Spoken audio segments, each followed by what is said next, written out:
Ew. Okay. How's it going, team? How's it going, guys?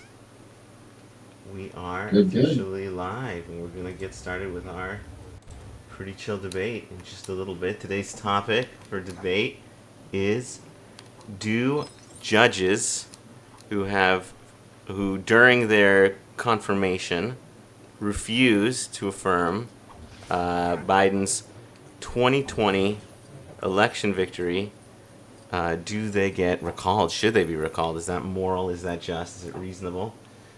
If you guys, by the way, in the audience have any questions or you want to come up and just chit chat, feel free. This is kind of open. Just be, respectful, and we will cooperate you. Other than that, who wants to begin? Who wants to give a for or against? I'll devil's advocate.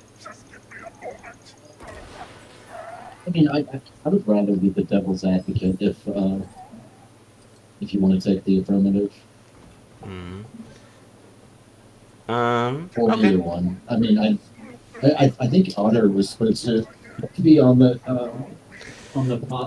positive side, but he was apparently No having a worries. baby. Then I'll take the foresight. So my general the position that I will be taking is the answer is yeah, we should be recalling these people. One of the most basic requirements for a judge is to have is respect for our institutions, respect for our system, and good judgment. And when you are going out and you're explicitly saying that the many court judges who've presided over uh, Trump's challenges to the election are basically they don't even have the audacity to say I think that Biden lost the election. They actually just kind of chicken out and they just go, "Oh, Biden was installed in 2020," which is an indisputably yeah, that's true.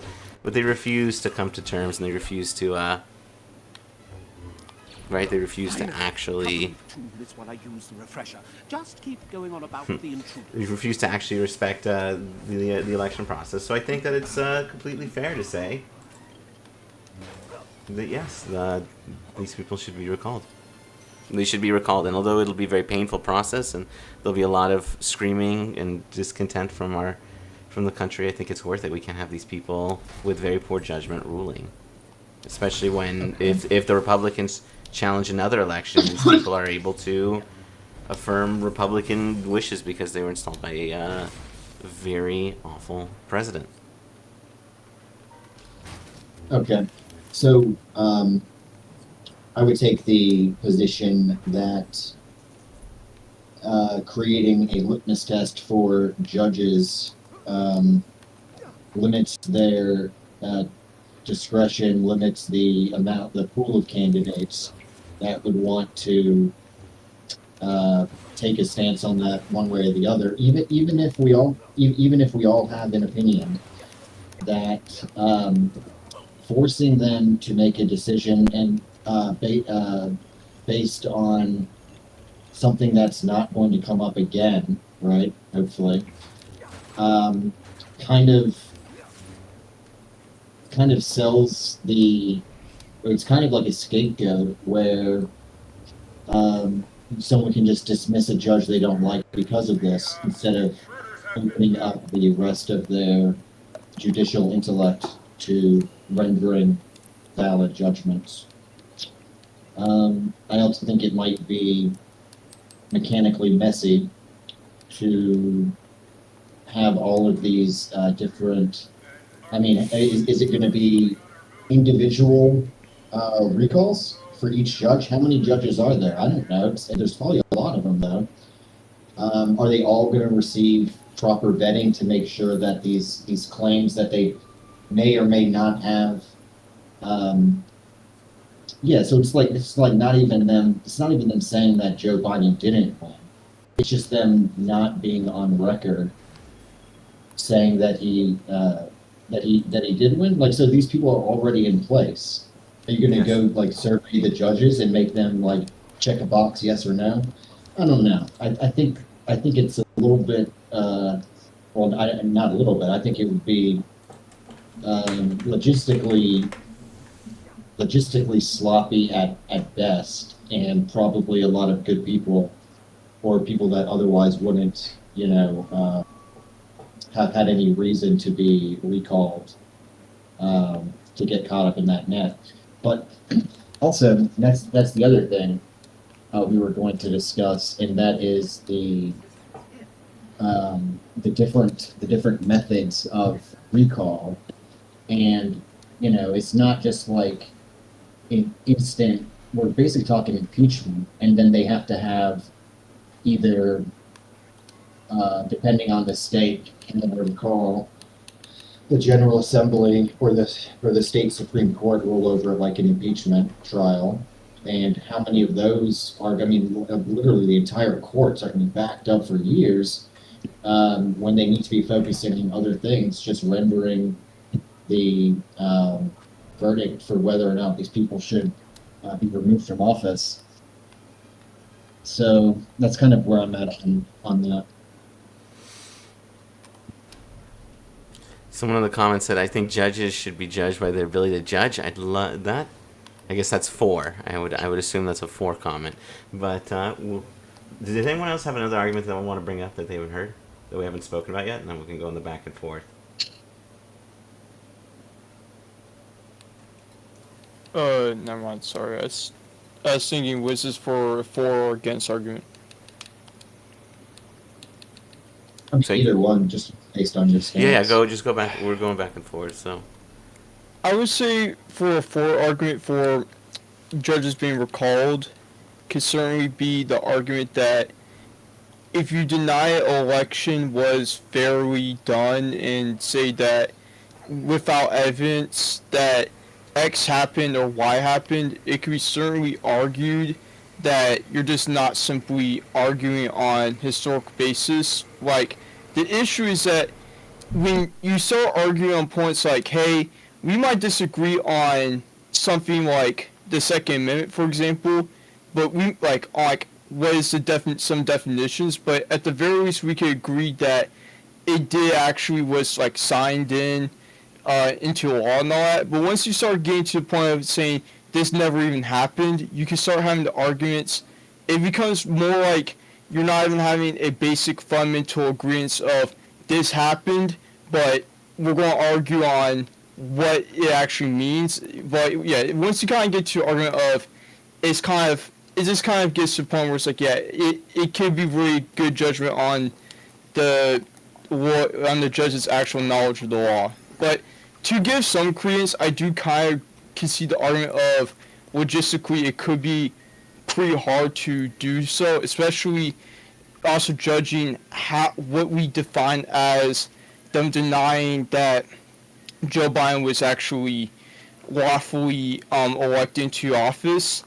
It can be kind of logistically hard to be like, are we going to say that just simply being like, spur of the moment, saw the election results, be like, damn, I don't know how he got in. Like, are we going to claim that's rejecting the results of the election, or are we going to say it could be kind of messy sometimes, certainly, and I could kind of see some argument for that may be hard, but that's just my opinion, however.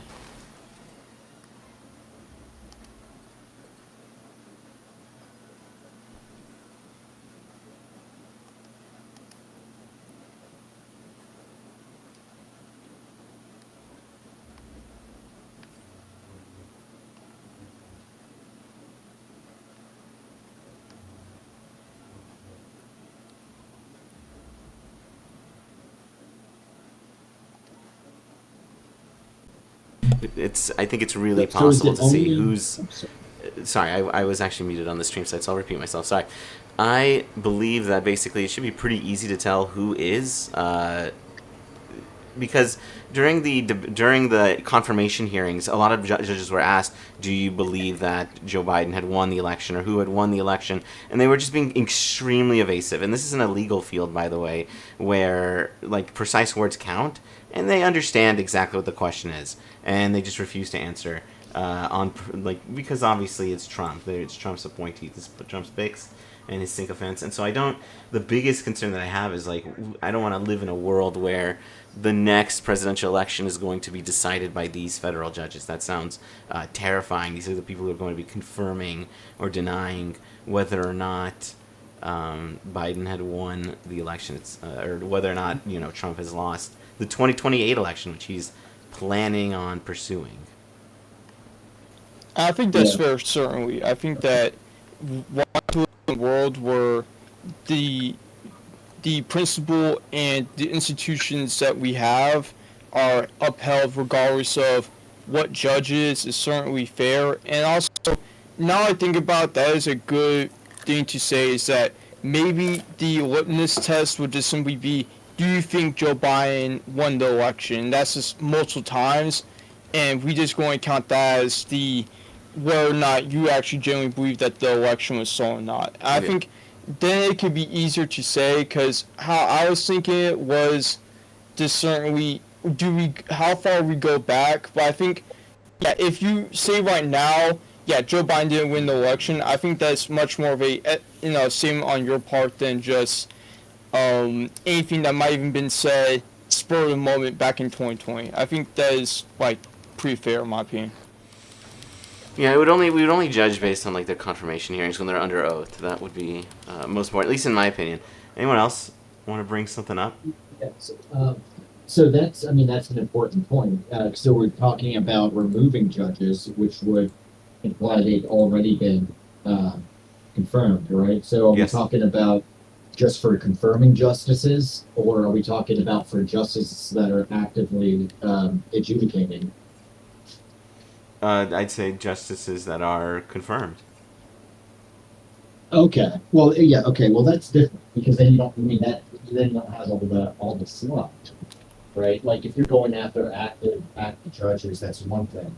Well, But if it you're would be just- active judges. There have been Okay, a so series yeah. of judges confirmed by this Congress that have been said that are Okay, that are so election you deniers. would go back. You would go back then and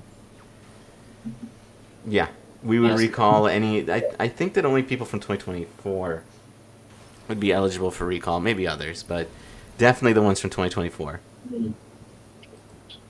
okay. And though, but then there's different mechanisms for different states, right? So some of them would have to go to referendum, I imagine, right? Where they, if they're judges that are elected by the people, then you would have to similarly let the people decide, and then there's no guarantee that it's even that they're even going to get the call, but they would be impeached at least.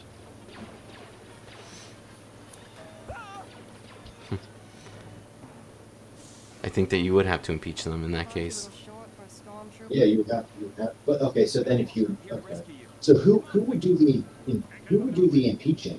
Would it be each individual state, or would each individual process for each state would have to individually impeach their own judges? Well, I think we'd stick to federal judges. That's basically what spurred this Okay. on. Was the idea is that. Well, this is a good question. If we want to extend it to, it's a really great question to ask. If we want to extend it to state judges, this was only limited federal. If someone wants to go state or make the argument for or against, I'd be interested.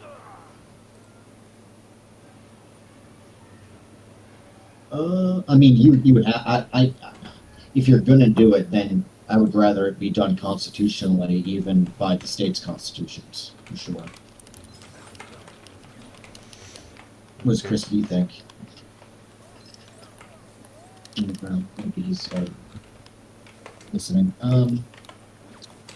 So unless there's like an amendment, unless there's like an all-inclusive, anti-Trump amendment, and this goes in it, and that's when I would, support circumventing the state constitutions. If there's something on the Supreme Constitutional level.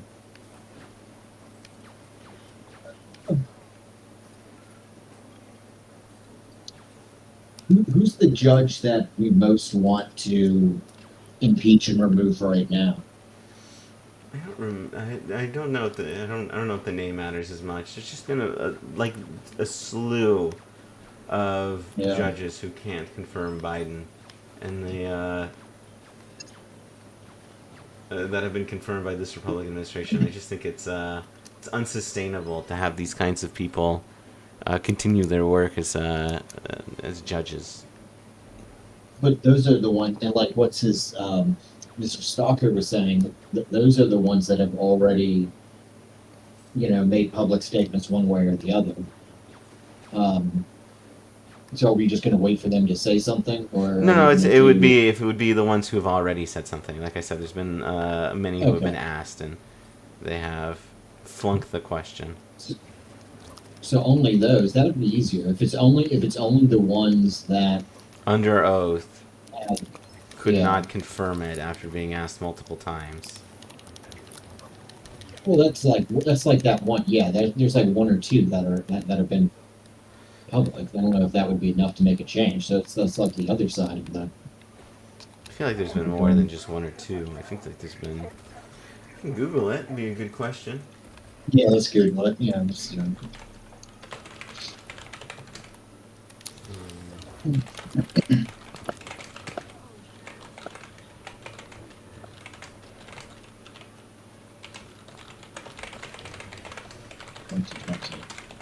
Let's see. Someone else talk while I'm researching this. Okay.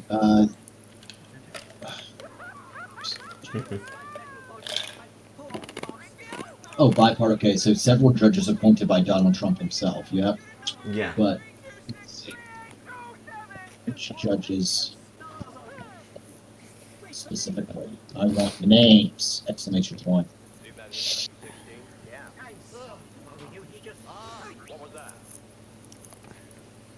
Okay. All right, so here we have some. Okay, and we also have so we have some federal judges appointed by Trump, and we have state Supreme Court justices. All right, so the federal judges appointed by Trump, we have Matthew Brand. Hi, Muscab. Andrew- Thanks for joining. Sorry, you were saying, Matt. You have a few names. Oh, I'll just go through the list. We want to name names, like for as much as it's worth in this little context.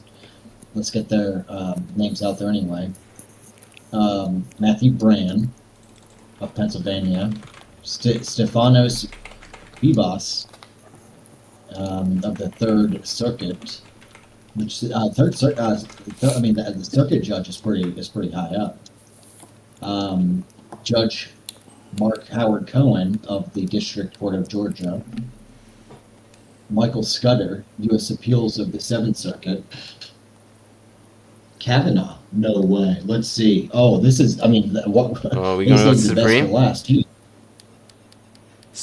We Kavanaugh have can't Judge- say. Kavanaugh. It says Kavanaugh. It's tough for me to say because I'm shocked. We have Gorsuch and we have Kaney, but Coney Barrett doesn't like Trump. I thought. But all three Trump-appointed Supreme Court justices repeatedly declined to take up or rule in favor of high-profile multi-state challenges, such as Texas versus Pennsylvania, which sought to be thrown out, which sought to throw out millions of votes.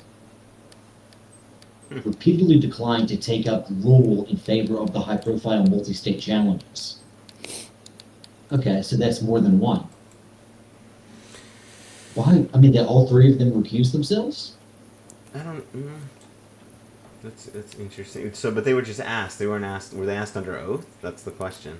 I don't think that. So I don't think they were asked. It says, but all three Trump-appointed justices repeatedly declined to take up or rule in favor of the high-profile multi-state challenges, which sought to throw out millions of votes.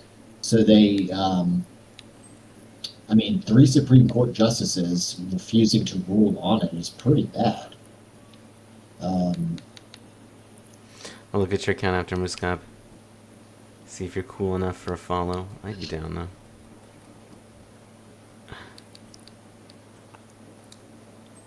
Let's see. So if we wanted to go the state route, reliable conservative justice, Brian Hagdorn, Thomas Saylor of the Pennsylvania Supreme Court, and Robert Bottino of the Arizona Supreme Court.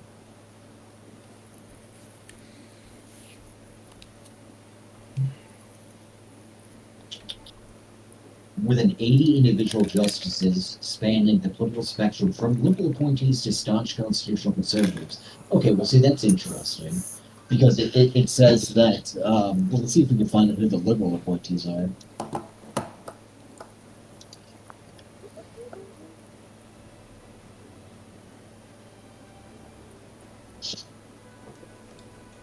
What a piece of junk. She may not look like much, but she's got it where it counts, kid. Okay, appointed by liberal justices. So Judge Linda Parker of the Eastern District of Michigan, appointed by Barack Obama. If I hit him right in the sweet spot, then we should be in for a fight. I mean, we don't have to. I okay, don't know if yeah. we have to go directly into like names Yeah. that extensively. But the Yeah. point is just something's got to be done about that this wasn't even situation. them. That was talk for the Democrats. It was talking about when they were dismissing Trump's challenges in 2020. Yeah. But those first ones, though, I mean, that's pretty cut and dry. Refusing to rule, three Supreme Court justices refusing to rule on multi-state challenges, which were Let's blow it up. Why not? relevant to throwing out millions of votes. Okay. It's crazy. I mean, that's your job. Yeah.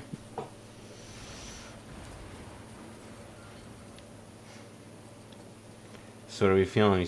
Are you on the force side now? Sorry.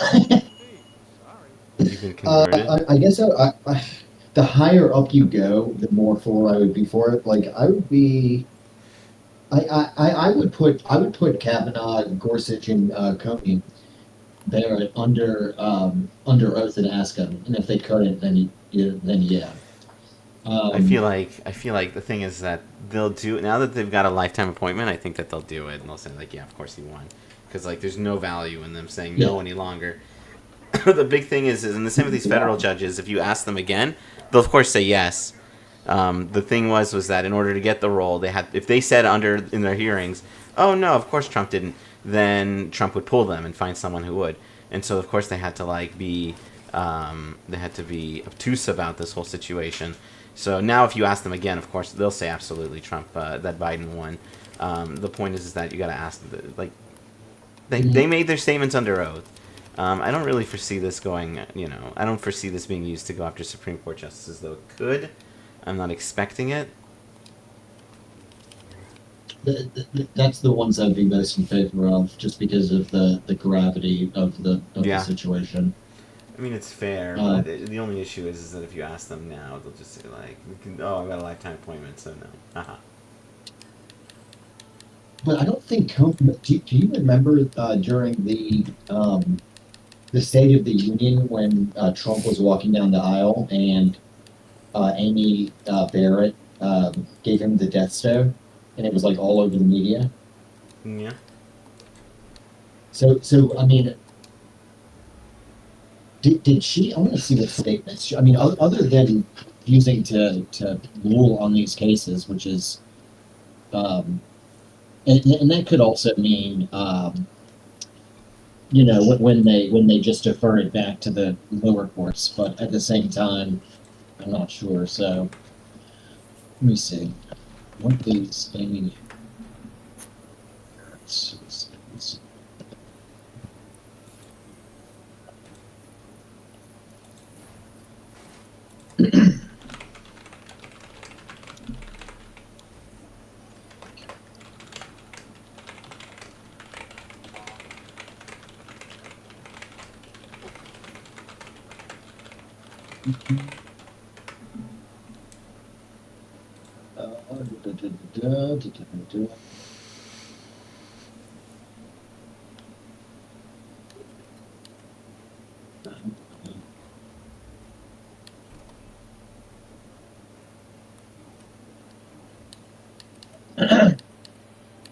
Okay.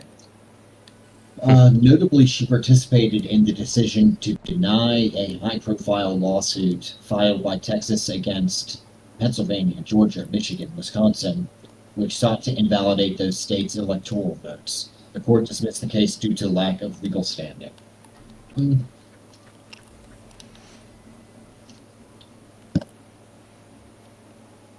I mean, the fact that AI can't even give me a I mean, direct AI. answer I is- feel like AI is like programmed not to touch on controversial things in detail, but maybe except Yeah. Grok, of course. Is Grok trustworthy? I've had good experiences with it, but it's Elon, so I'm It's kind of Elon, scared I of don't it. trust Elon. Yeah. I love that he keeps trying to make it not woke, and then it just keeps like returning to quote unquote wokeness. It's my favorite genre of Elon posting. And then they're never like when people ask Grok about Elon, it'll say like he's lying, and they'll community notes his own posts. Yeah. But he doesn't even care anymore. Like he's getting away with literal murder alongside Donald Trump and some terrible sex crimes. So Yeah, these people are. if you like, there's people that have accused him. Like I don't know if you saw that post, but him, his brother, Trump. They're saying like, and then like Dershowitz or whatever his name is they were all there at this. I don't even know if I want to say it, but underage sex pageant or whatever, and Donald Trump was there, and like they were doing shit to the girls while they were doing performing or whatever you want to call it, and they were all there, right? So like how I don't know. I think he thinks it's beyond reach, and at this point, Yeah. he might be right. It's part of one of the reasons why we need. I think we have to make like a really Oh, big. David's raising his hand. We need a really big 2028 plan, because I'm also really worried that when 2030 pops around and the census happens and all the NIMBYs screw us over immensely, No, we're gonna need some some real vanguards in the in our system, in our institutions, to keep us safe. yeah. Francis Fukuyama was like, "I like the deep state." It was a pretty funny moment at a conference I was at, the liberalism conference I was at last year. I'm a no NIMBY. I'm a no NIMBY.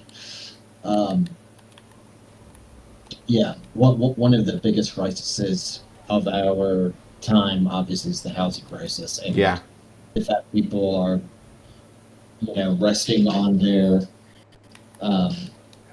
on their land essentially, and excluding other people from housing that is needed by society is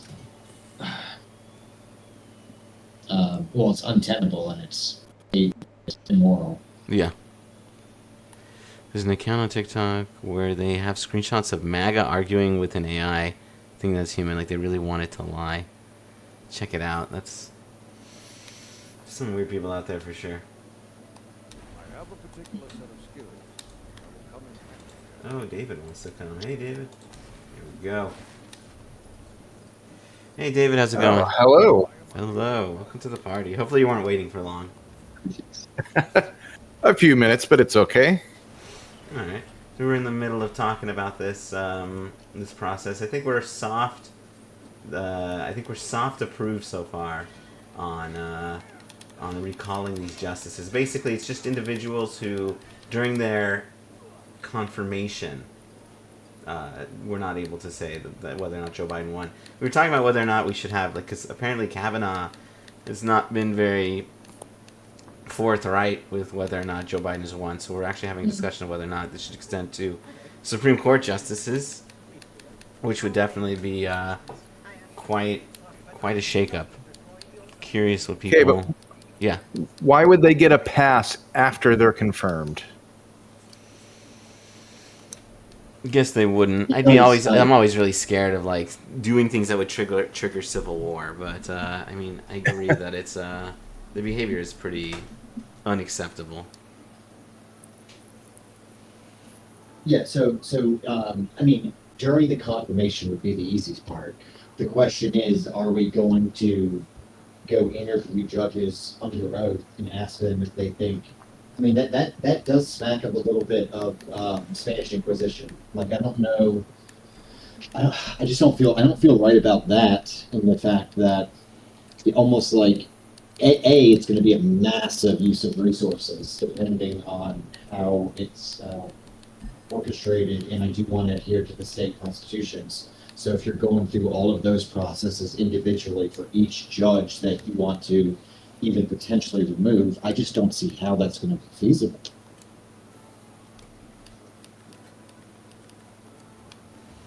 What do you think? Do you have any idea of how many judges we're talking about here, David? I do not. No.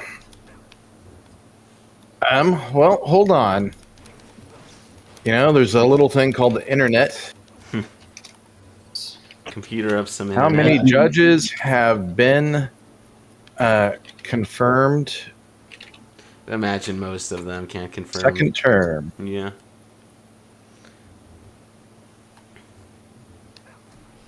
Okay, there have been 272 judges confirmed in Trump's second term. I'd imagine quite literally all of them are election deniers. You know, I doubt most of them get into that, actually.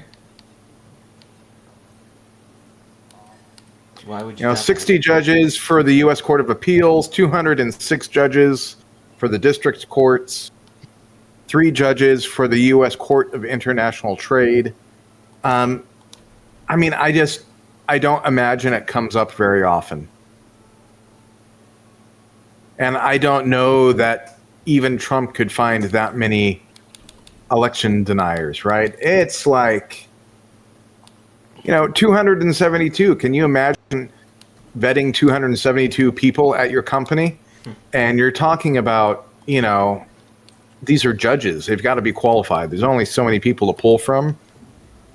And he's going to want to keep out all the liberal, progressive, and otherwise leaning judges, right, to begin with. So I imagine that he's just,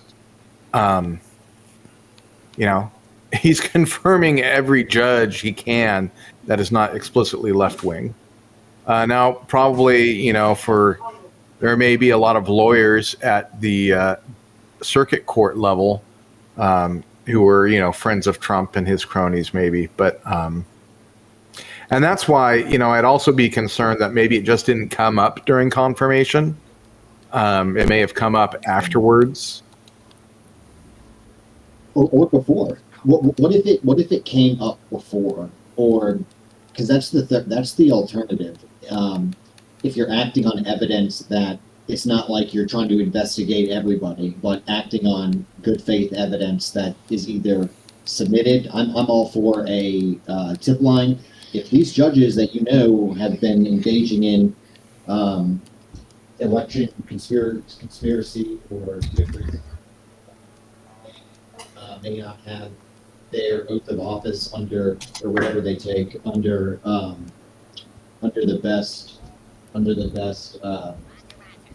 solemnity or whatever I think. You're cutting out a bit. Okay, but yeah, that's what.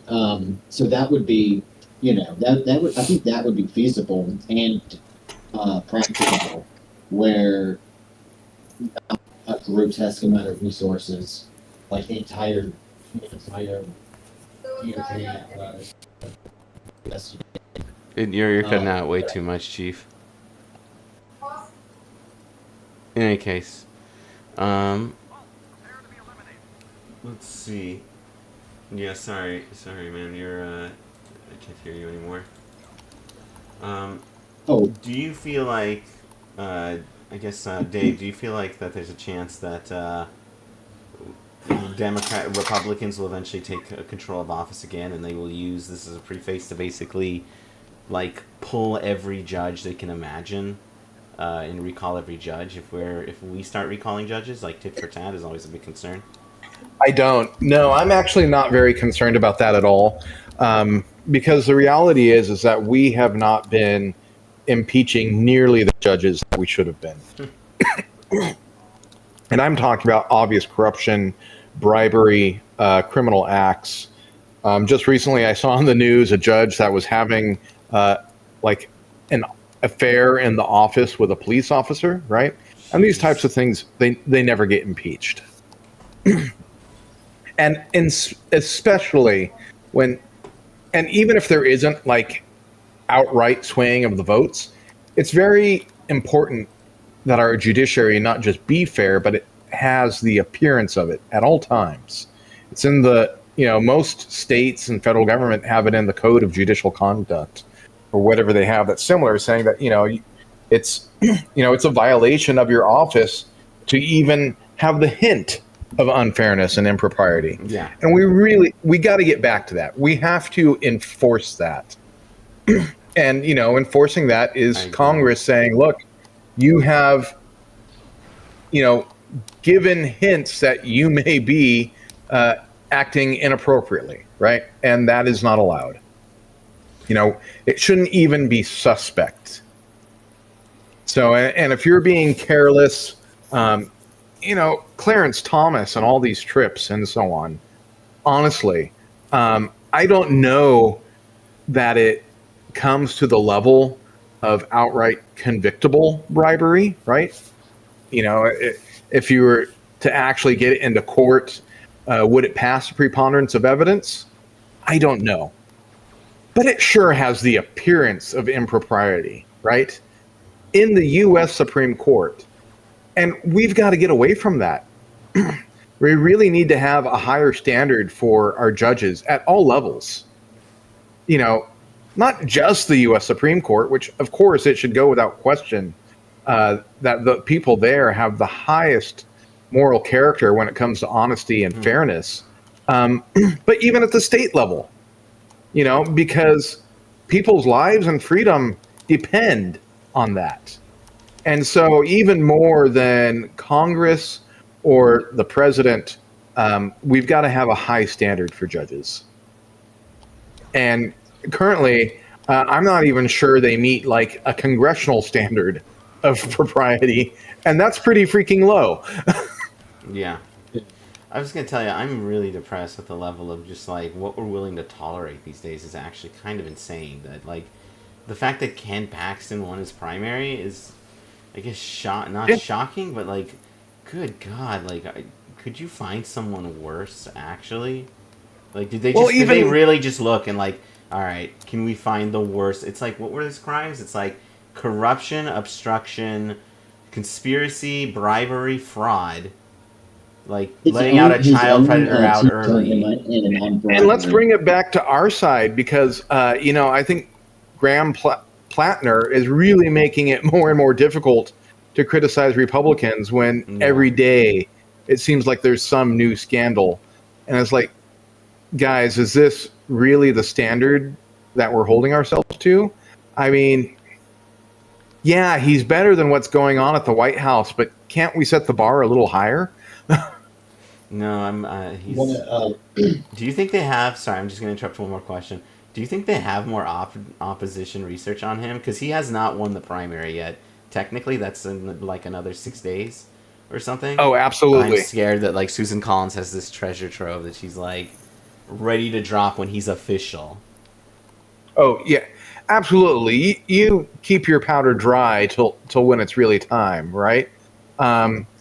Unless they've become idiots at this, which I wouldn't put past them, because there's so many things that, MAGA is just doing stupidly that any even amateur Republican in decades past would not do. Not even just because it's corrupt, just because they're not helping themselves win the election. I'm thinking right now, when it comes to mind, that we've basically run out of oil reserves, right? And we've got months until the election. So the price of gas is going to start skyrocketing here pretty soon. Oh, please. As bad as it is with all the stuff going on in Iran, we have been cushioned from the full effect of that because of oil reserves. And if this was a George W. Bush presidency, he would have held on to those reserves, until a couple months before the election and then released them and said, hey, look how much better I'm making things, right? Not Trump. He released them right away because he can't stand for a day to have the press say bad things about him. So as a result, it's going to get really bad before the elections. But so Good guy. that said, maybe they are throwing all their stuff out there. But if they've got anybody with half a brain, and this is Collins, so I expect that they do. She's been in there for quite a while. Then they're holding on to their best Oppo research. Is that Well, true? the They've got- text messages supposedly got And that's another reason why you vet Sorry, Jay, your own you're folk. like you're really cutting out, Chief. Sorry, what were you saying, Dave? So this is why you really vet your own folks, is because the opposition's not going to hold back. No. Yeah. Yeah, I'm pretty worried about Maine. I wonder if, I don't know, I really wonder if Susan is just going to win it because Graham is kind of a mess a little bit, or if, like you said, Trump is going to throw it because he's, I mean, to be fair, they've got a few months before November to try and fix this. What's his current polling at right now? I think his goal right now in Iran, is to, I could be wrong, and Dave, you can tell me if you, I think it's to just, like, make Iran so uncontrolled, like, put it into a civil war, I'm concerned. Like, that he wants, like, the IRGC just, like, to take over in, like, different parts and just make it no longer one cohesive country. I don't know.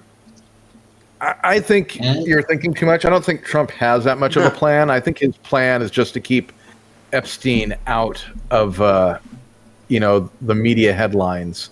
And so no matter what's going on in Iran, as long as it's the headlines and Epstein isn't, I think he's happy with it. That's slightly distressing. And by slightly, I mean incredibly. That's really it? I thought that, like, he had some sort of, like, vision. Just blowing things up. Yeah, I'll point to a conversation we had in the Project Liberal Discord earlier today. But I agree with what was being said there, that Trump doesn't really care about the price of gas. He only cares about what affects him personally, and the price of gas doesn't. To him, that's for the little people. I think he even said as much. I don't care what the price of gas. yeah, Am I he's- wrong? Yeah, I think he said that specifically. Well, Explicitly. well, a couple of days ago, he says he doesn't care about the finances of the American people or something. But here I want to talk about this. I want to get David's opinion on it because it actually ties back into the honesty and integrity of judges and the impact on real people's lives for life or death. So North Carolina, 2026 in November has a referendum on the ballot about using supposedly justified lethal force against anyone that is seeking an abortion. And that is already passed the General Assembly and is going to a people's referendum in November. And without the North Carolina Supreme Court intervention, and I don't even know the demographics of it, I'm highly concerned that this could, because it's actually proposed as an amendment against anyone seeking an abortion. So if the North Carolina Supreme Court doesn't intervene, then what happens? Like that's Sounds like That's insane. It could go up to federal. A few years ago, I would have accused you of just engaging in hyperbole and being extreme if you said something like that. And, I haven't heard about this, but, I'm seriously concerned about it. And with the current courts, I still think at the U.S. Supreme Court, that would die. But it could do a lot of harm before it gets to the U.S. Supreme Court, because that takes time. That's And all these psychos, even if it passes before it gets to the Supreme Court, there's going to be a lot of psychos that are going to take out their Jesus misplaced And it's gonna be like a purge, man. Okay, that's the worst case scenario. I'm gonna post this in. Oh, Jesus. You know, I'm just thinking back because this is how far our nation has descended. In 2016, you know, when Trump was reinventing himself to run for the Republican ticket for the first time, and he finally decided he was pro-life. You know, Republicans were shocked when he wanted to punish people for seeking an abortion. That was his proposal because, you know, Donald Trump is really a narcissist. He doesn't really care about things like abortion, except when it affects him personally. He doesn't think about all of the details and philosophies that people who are pro-life and pro-choice think about. Because I mean, Donald Trump has the position of Donald Trump. But now that something like this come out, it's not just a shift in the administration. It's a shift in the people of America, right? Yeah. And yeah, House Bill 1232, a constitutional amendment to define life at fertilization, classify abortion as first-degree murder, and allow deadly force to prevent abortions. Wow, that's real. That's real. And that's Did it already pass? passed it's already passed the General Assembly, and if the referendum passes, then it's an amendment, supposedly. Man, Yeah. is like, imagine just like being. That's the thing about abortion. I've said this before. Like, can you imagine a situation in which, like, if men could get pregnant, this wouldn't be a conversation. I cannot imagine a world where, like, men can get pregnant and I you have a can. one-night stand with some chick, and then someone comes up to you and is like, "You're gonna hold this," and a woman comes up to you and tells you that you have to, like, keep this for 9 months. That's a woman who's getting punched in the mouth. Like, I don't see that ever. That's wild to me. Man, world history is full of all kinds of cruelty. We live in such a wonderful, enlightened time relative to just about everywhere in the past. But things can go backwards, Yeah. and we need to stop it from going there. Absolutely. Like your life depends on it. We did get off a track a little bit, which is fine, from the debate, which is, should we impeach judges? Feels like, by and large, we agree on it. Yeah, and So, I think what we have to be careful with is we need to set better standards for what is and is not an impeachable offense. But it needs to be way more than kind of what Congress does right now, and that is if you commit a capital crime, Yeah. which is really just redundant with being arrested, right? That's not what impeachment was created for, was for a failure of the justice system. It's there as a backup. But, you know, and I want to pull up the exact text of the impeachment clause.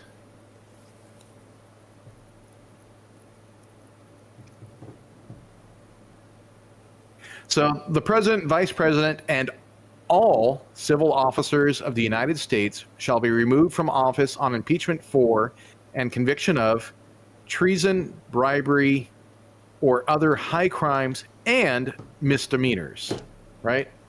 And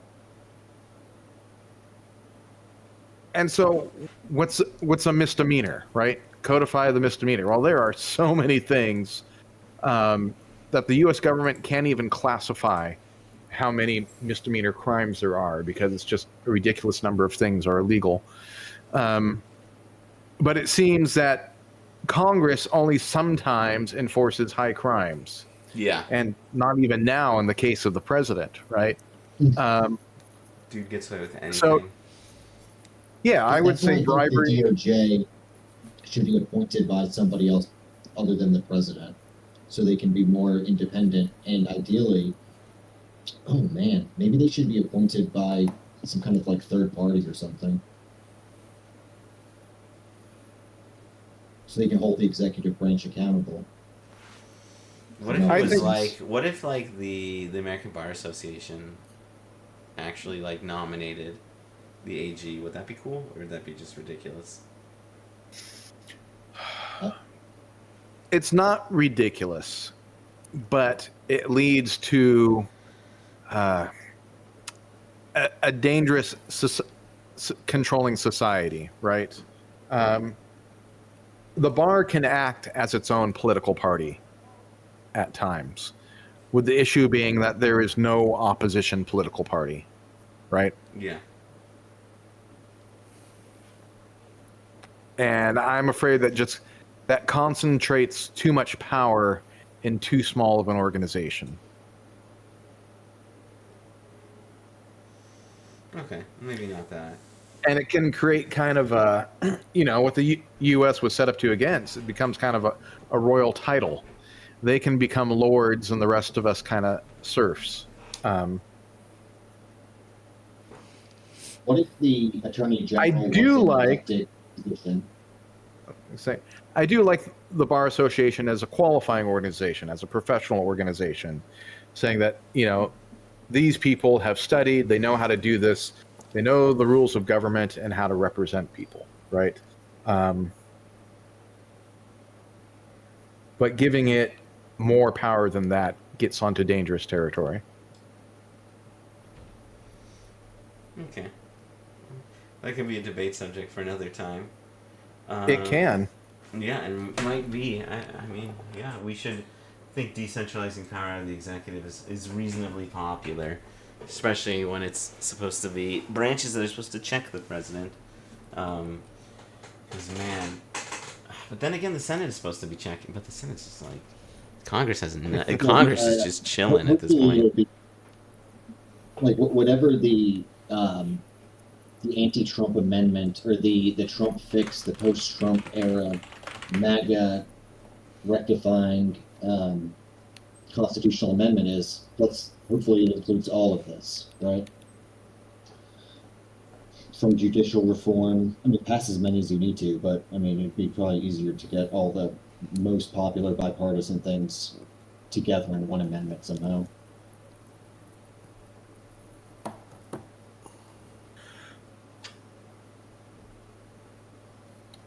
In terms of a bill, or are you thinking a constitutional amendment? Constitutional amendment, 100%.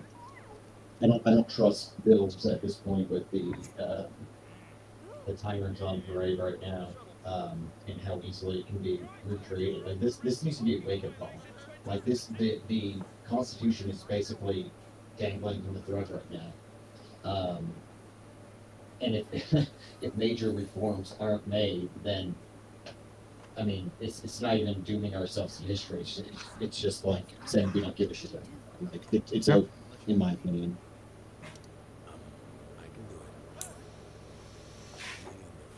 Any other? I guess seems like we're all on the same page. Do we have any other? What's what I'm looking for? Like, we said it should apply to all judges. Okay. We're going to go after the federal judges. The handful of them, and take them out. And not like that, but like and have them recalled. Sorry, I want to make sure I'm on stream. I want to make sure that my face on screen. That you understand that we're Impeach going to and remove. Impeach and remove these judges who, during their confirmation hearing, couldn't confirm and affirm who had won the election. Here's another one. Okay, I'm gonna make this more complex. So I think we're settled on that. Let's move into a different question.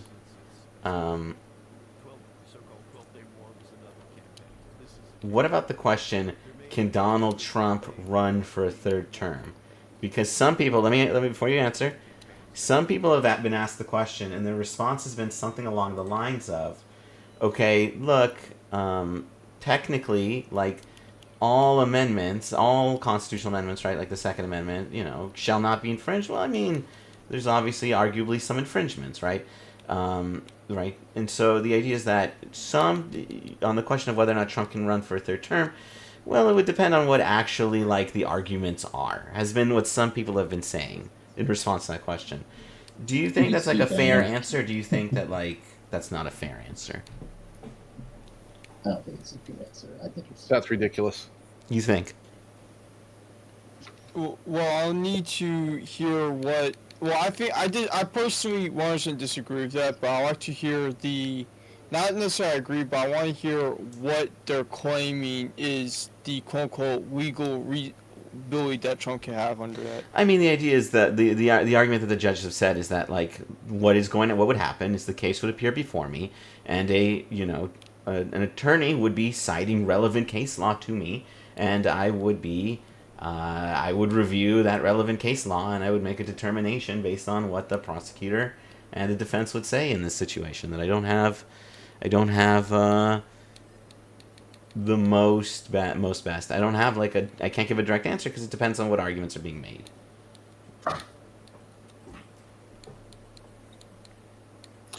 So the 22nd Amendment to the U.S. Constitution says no person shall be elected to the office of the president more than twice.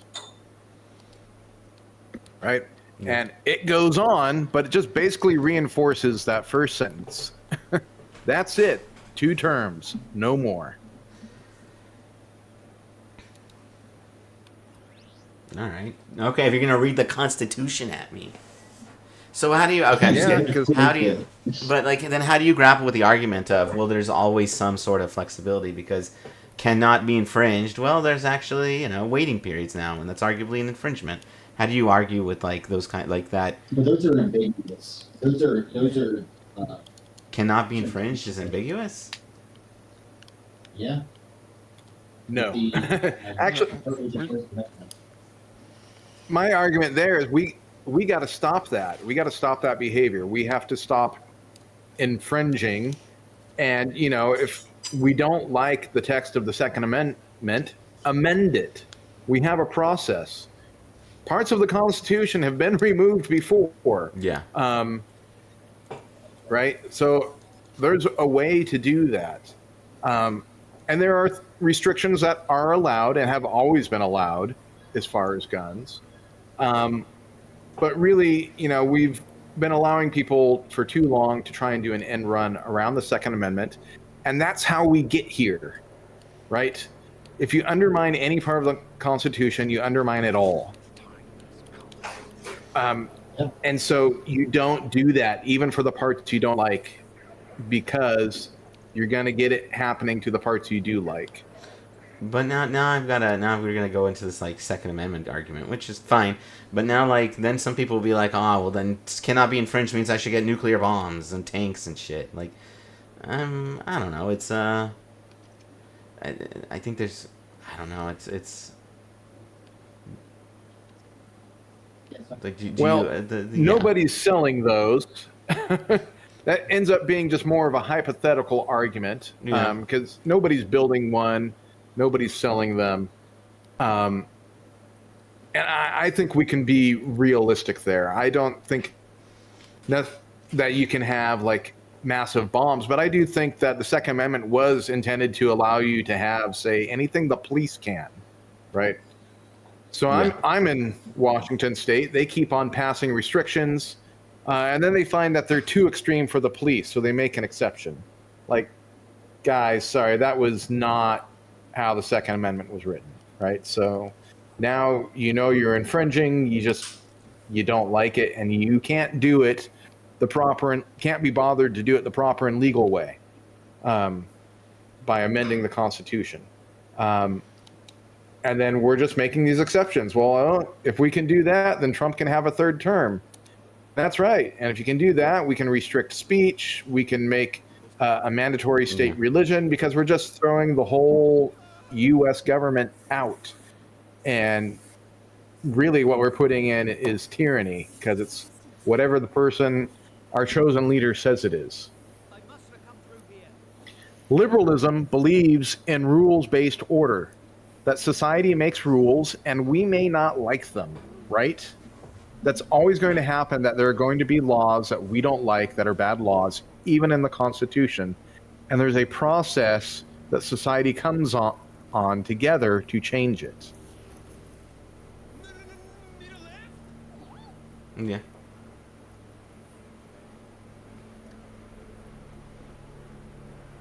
So you're in favor of impeaching them if they also cannot confirm that President Trump is ineligible for a third term.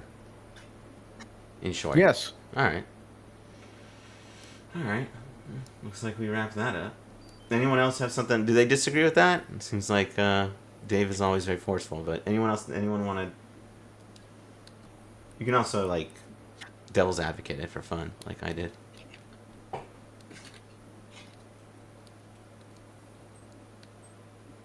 And specifically, I would say it's the crime of violating their oath of office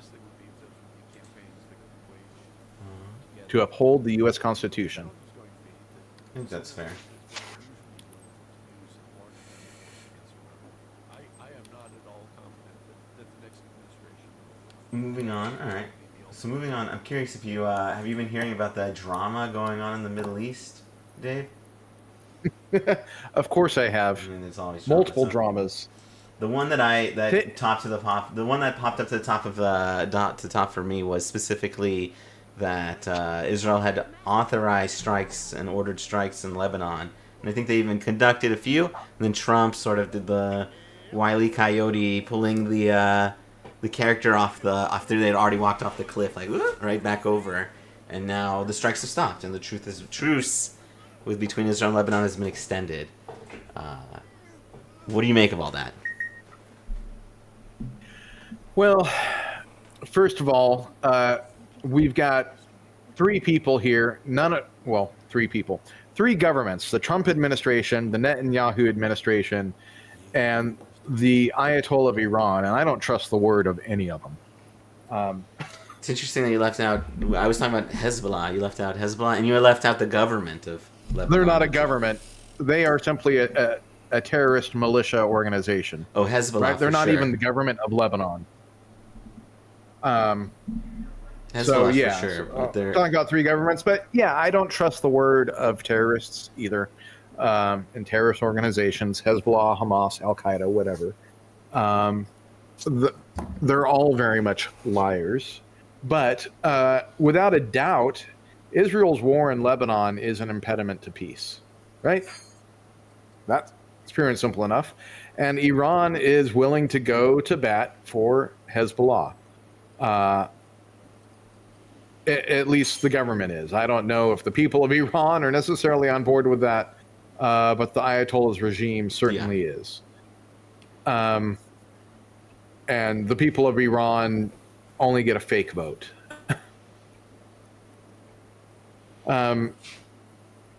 So to a certain extent, it looks true that Israel wants to propagate its war against Hezbollah and potentially the government of Lebanon, depending on who you believe. It's easily believable enough to me that the Netanyahu administration seems to want to take on Lebanon. I don't think this is going to be popular with the Israeli people come their elections in October. maybe September. They Israel- might be dissolving. The first Israeli occupation of Lebanon was not popular.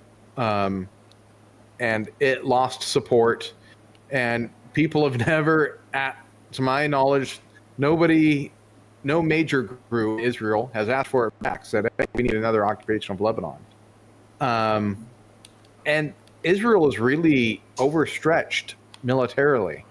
Not that they can't handle Gaza and Lebanon, but if another actor entered play, they would be in trouble. And that's not a good place for Israel to be. I think most of the Israeli public probably knows that. It's also, it's not like the U.S. where only a minority of people serve in the military.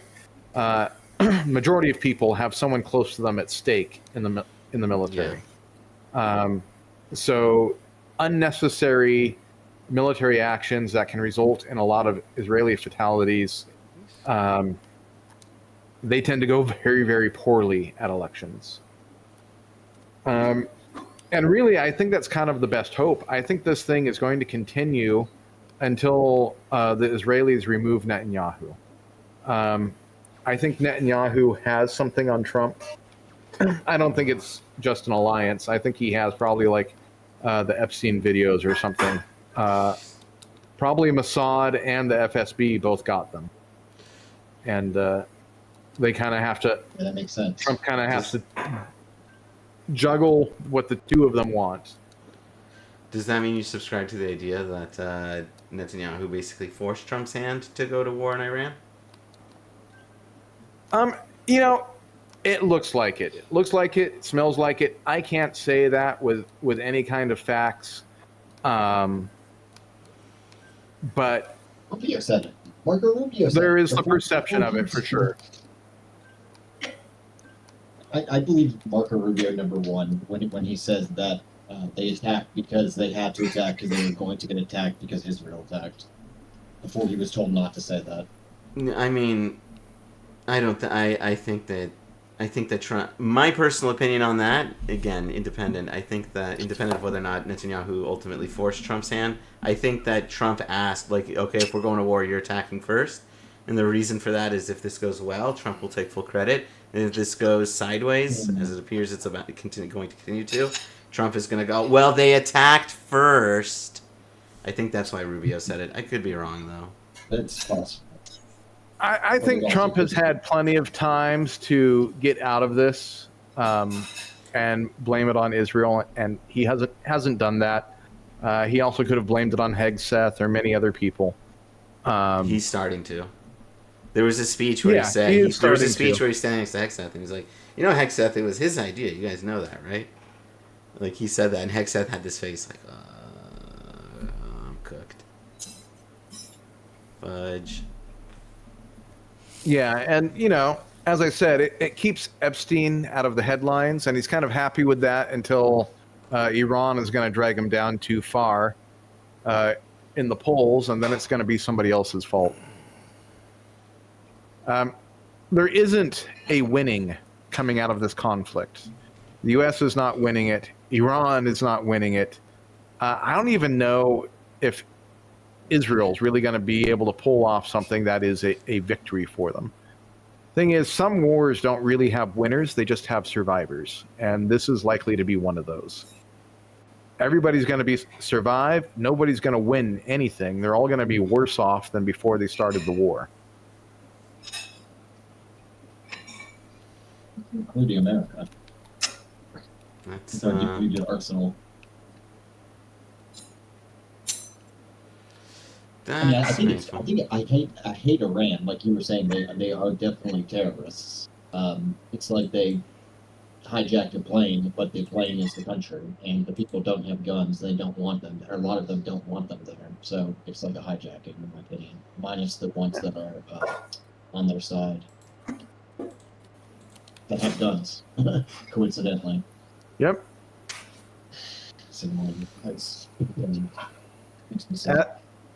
As Vladimir Lenin said, one man with a gun can control 100 men without one. Right? Yeah. So that is part of the problem.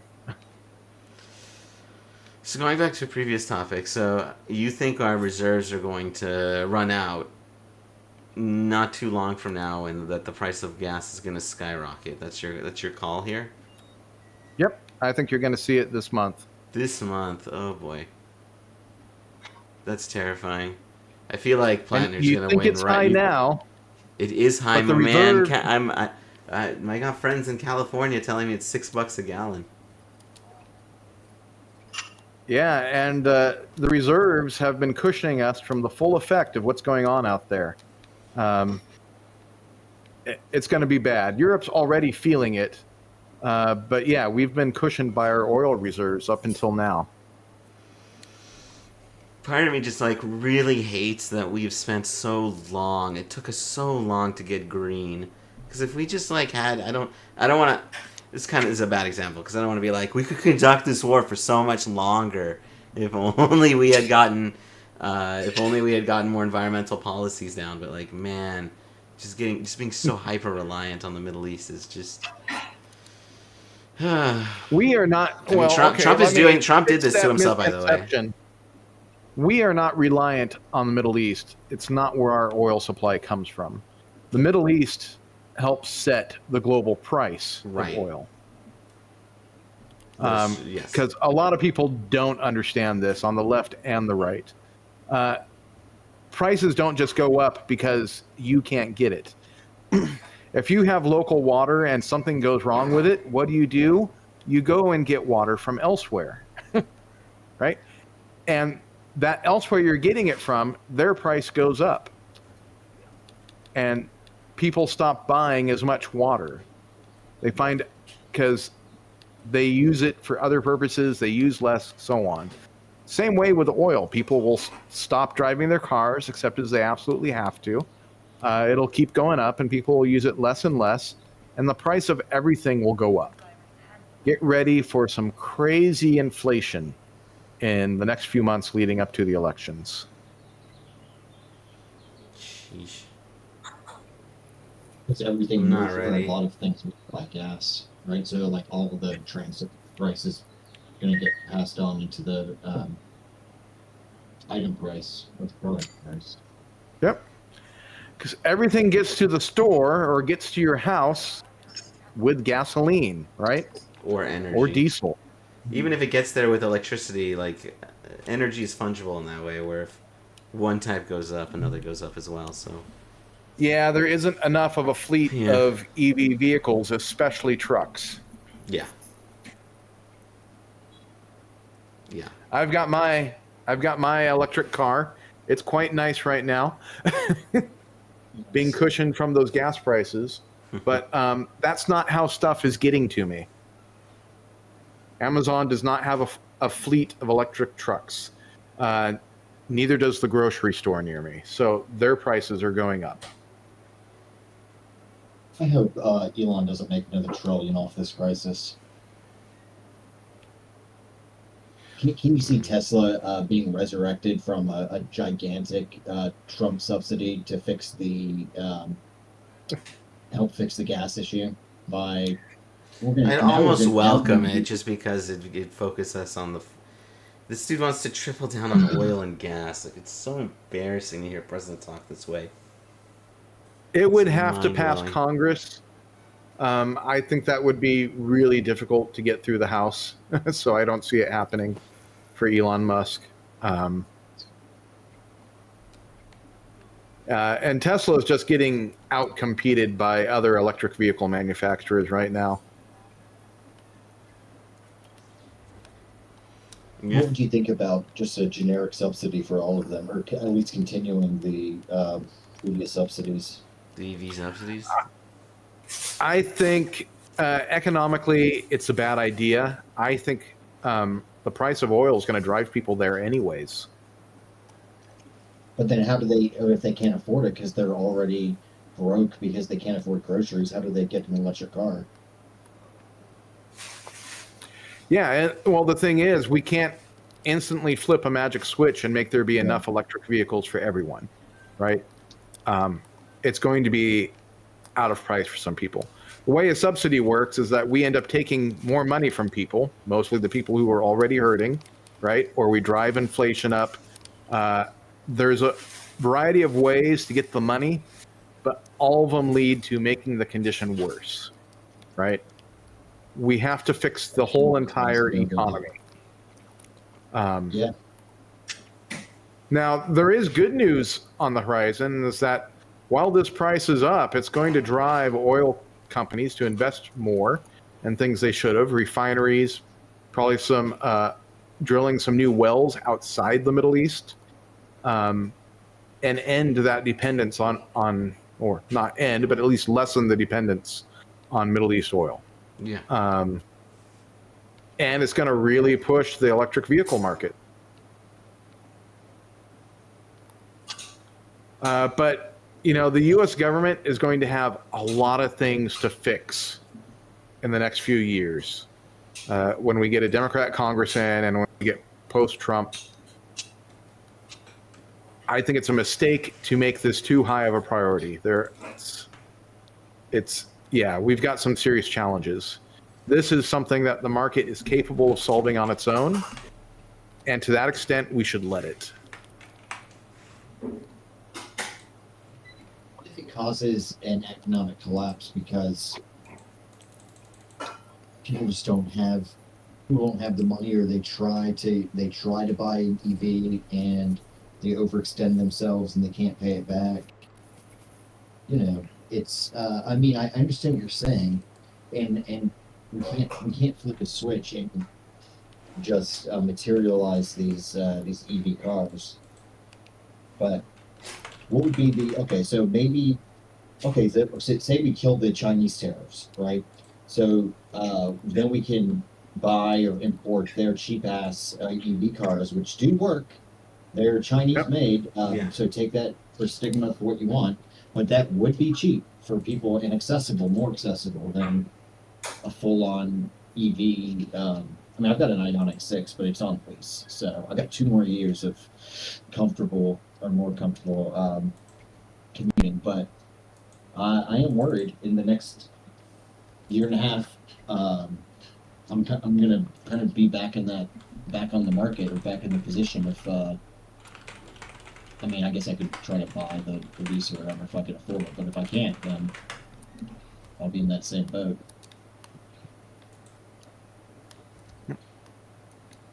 I get it. The whole economy is a mess. We got to get Trump out. We've got to end these tariffs. We've got to fix our trade with other nations. At least I hope that enough people are learning why tariffs are bad. Definitely not. Because there used to be a lot of Democrats in favor of them. There are still too many Democrats in favor of tariffs. And it's horrible. Tariffs are part of a trade war in which both sides lose. Yeah, I agree with that. I'm not saying that, tariffs should never be used, right? There are hostile nations, and sometimes it's appropriate to tariff them, but it should strictly 100% be a congressional power. Yeah. So like prior to like 1970 something, when they rewrote the law, was it did Congress pass those?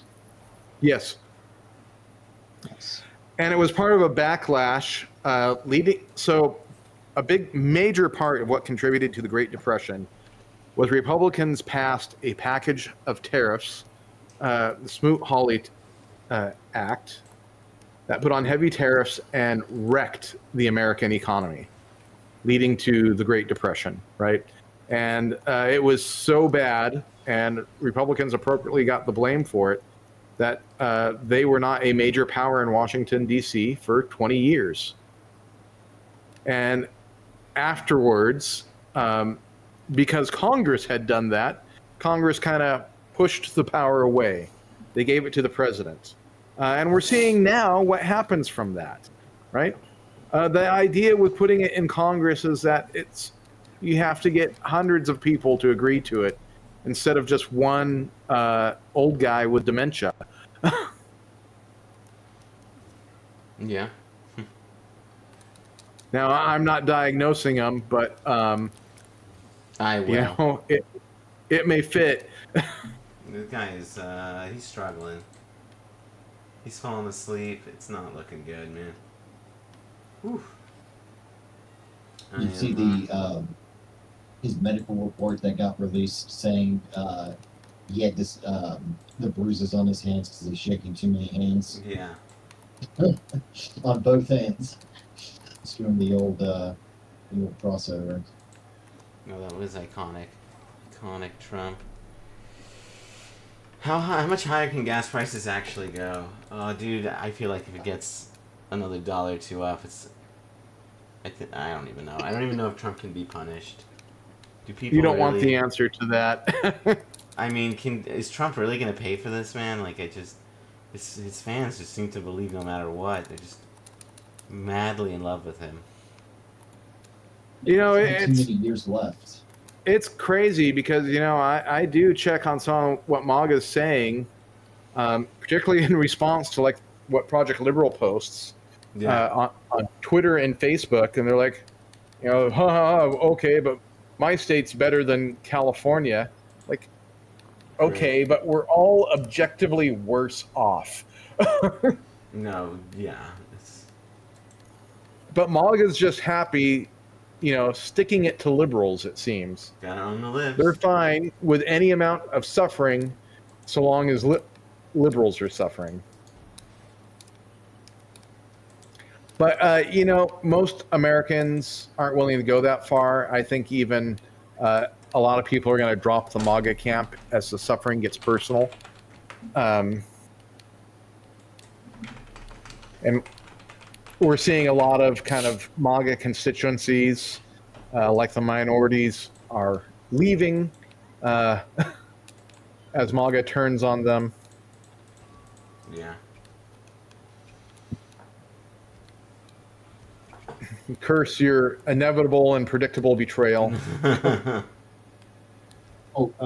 y'all hear that JD Vance's approval rating is higher than Trump's now? Say again. JD Vance's approval rating is higher than Trump's approval rating now. I mean, Uh, that's upset. I mean, that's not great news. I think JD Vance is worse than Trump, but I do too. Well, I think it's just like some kind of historical data point where once that inversion happens, then it's over. something. Yeah, I think it's over. But he's already in the second term, so what does that even mean? Internet says true. The good news is that he's still at a 62% disapproval rating. God, Not low enough. enough. Not low enough. Of all the people there, I think I think Rubio's my favorite, but Wait, Mark. like, yeesh. I think they all need to be held accountable. Absolutely. Absolutely. Probably. I have to agree with that. Rubio seems like the most sane of the insane bunch. But he's willing. He's a willing participant in it. So Yeah, and you know what? You can't get away with that. I'm glad for that right now because everybody else in that cabinet is worse. That's true. It's not a question, he is definitely the lesser evil. That's tough. That's scary. He's also like, I don't like the direction he's been going. He's going down the populist route as well, or like he's going down this you know what I'm talking about. He's become one with MAGA. He used to be so proud of USAID, and now he's making excuses for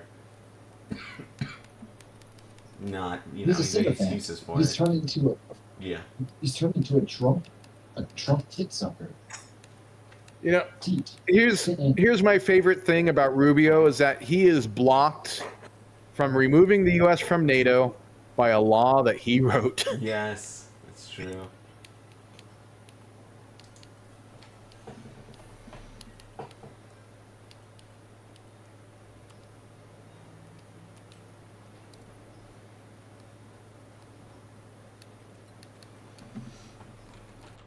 What else is in the news today? Should I be scared to check the news? Ugh. Oh my gosh. Let's see. I wonder what Susie Wiles is up to. Is she still kicking it with Trump?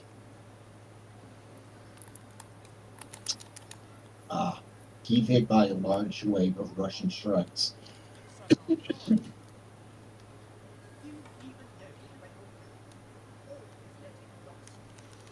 What?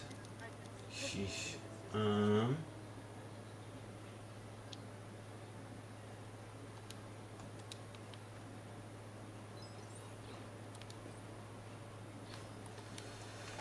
How do you think, Dave? So what's going on? What's trending right now is that like people are talking about how Ireland apparently has like this. I didn't see the video yet, but I've gotten the general gist that this Irish company sends aluminum to Russia or sells aluminum to Russia, which powers the war machine. And in general, I have a friend who's Israeli, and he was talking about how frustrated he was with like the grain shipment gate, that like there was a 2 shipments of grain that were going to Israel, and like people got very upset at it. Meanwhile, it seems like Europe enables Russia through a lot of trade and doesn't get, I think it's underreported, underspoke about. Okay. What do you think about that? Yeah, I can talk about that. First of all, it's not Europe as a whole. It is select nations within Europe, right? And yes, it's true of Ireland, except it's not aluminum, it's alumina, which is the precursor element. That's part of how they're basically trying to bend things and get around it. But they are selling massive amounts to Russia to bypass sanctions and basically support their war machine, because all the missiles, all the planes, everything, all the Russian drones, they need lots of aluminum. And Ireland is making that possible. Right? And yeah, absolutely. They deserve every bit of criticism. And Ireland is being ridiculously hypocritical. They complain about, because Ireland is really big on supporting Palestinians and against Israel, and they complain about everybody who enables Israel. Ireland is currently doing far worse with these massive alumina shipments to Russia, who is engaged in not just genocide in Ukraine, but horrible war crimes and human rights abuses in many parts of the world, including fomenting just war and terrorism in the Middle East, right? Russia has always been in favor, basically, of chaos. And before the October 7th attacks, they partially enabled it by sending a big package to Hamas. Whether it was knowingly or unknowingly, it is not known, but without a doubt, they enabled the attacks. Yeah, and so Ireland is not unknowingly doing this. They're making a ton of money off of it. The financial receipts are easy, and this got exposed by just common Irish people basically seeing it because it was so easy to track. And absolutely, I think it's not too much to extend sanctions to Ireland. The problem being for the EU is that Ireland is within the EU, so they can't easily sanction a state, but they could sanction Irish companies if they were brave enough, and that would hurt a lot. The other one who's really gotten a major pass for this, besides the obvious Hungary, is Switzerland. Hungary's been at least criticized because they've been blocking a lot of things, but Switzerland has absolutely been a war profiteer, helping Russia throughout this whole thing. Now, at least Switzerland is suffering because in Switzerland's case, they were a major arms exporter, and their arms industry is just dying off because nobody wants Swiss weapons now, because a lot of countries had Swiss weapons. They wanted to send them to Ukraine, and Switzerland blocked it, right? And they won't even sell ammunition to anyone who's sending it on to Ukraine. So the whole world's going, oh, well, if you buy Swiss, then you're going to be stuck if there's an actual war, because they may not sell it to you, and they might sell to the country that's invading you. So yeah, those two countries in particular. Now, the other thing that gets criticized, and I think a bit unfairly, for the most part, is Europe's dependence on Russian oil. That was a decision many years in the making. It's something they can't easily change on. Russia lobbied the European governments for a long time to move away from, quote, dangerous nuclear power and on to wonderful fossil fuels. Yes, the same countries that are proclaiming how environmentally friendly they are had far more dependence on fossil fuels than the USA. Europe is dependent on liquid natural gas, on coal, and all forms of fossil fuels for all kinds of things. Far more than the US, which has a lot of hydroelectric. We have some old nuclear power. We haven't shut down all our plants, and so on. The U.S. has a diverse energy reliance. Europe does not, but they are trying to move away from it, right? You can't go full blackout overnight because you put too much dependence on Russia. And that was a strategic move by Russia. They knew what they were doing. Now, some countries, again, notably Hungary and Slovakia, because of very kind of pro-Russian parts of the government, have not been moving away from Russia.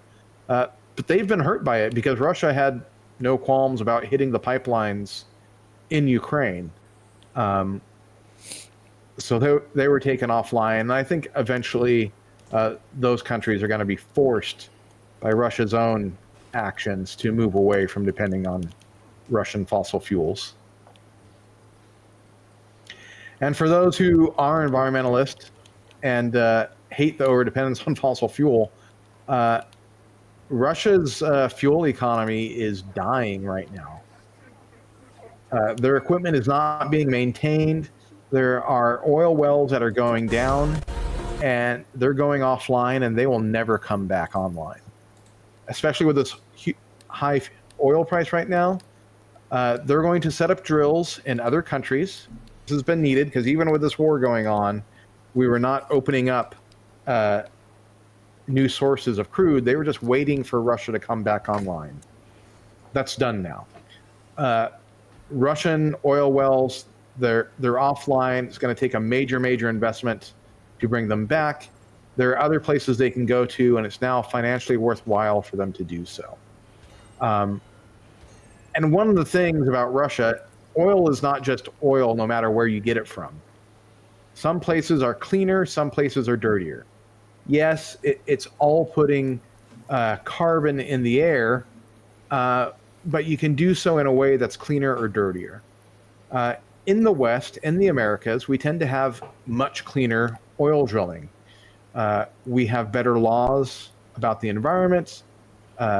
We don't waste as much, and the crude itself is not as dirty. So it's going to help the environment a lot more just to shift away from this Russian production.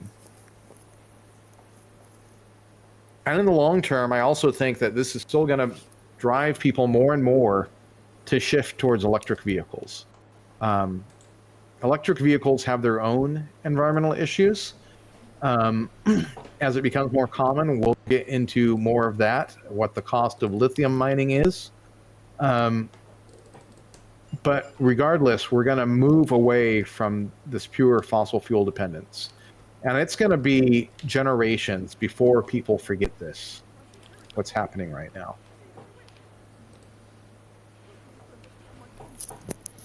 You know, in the 70s, there were lines.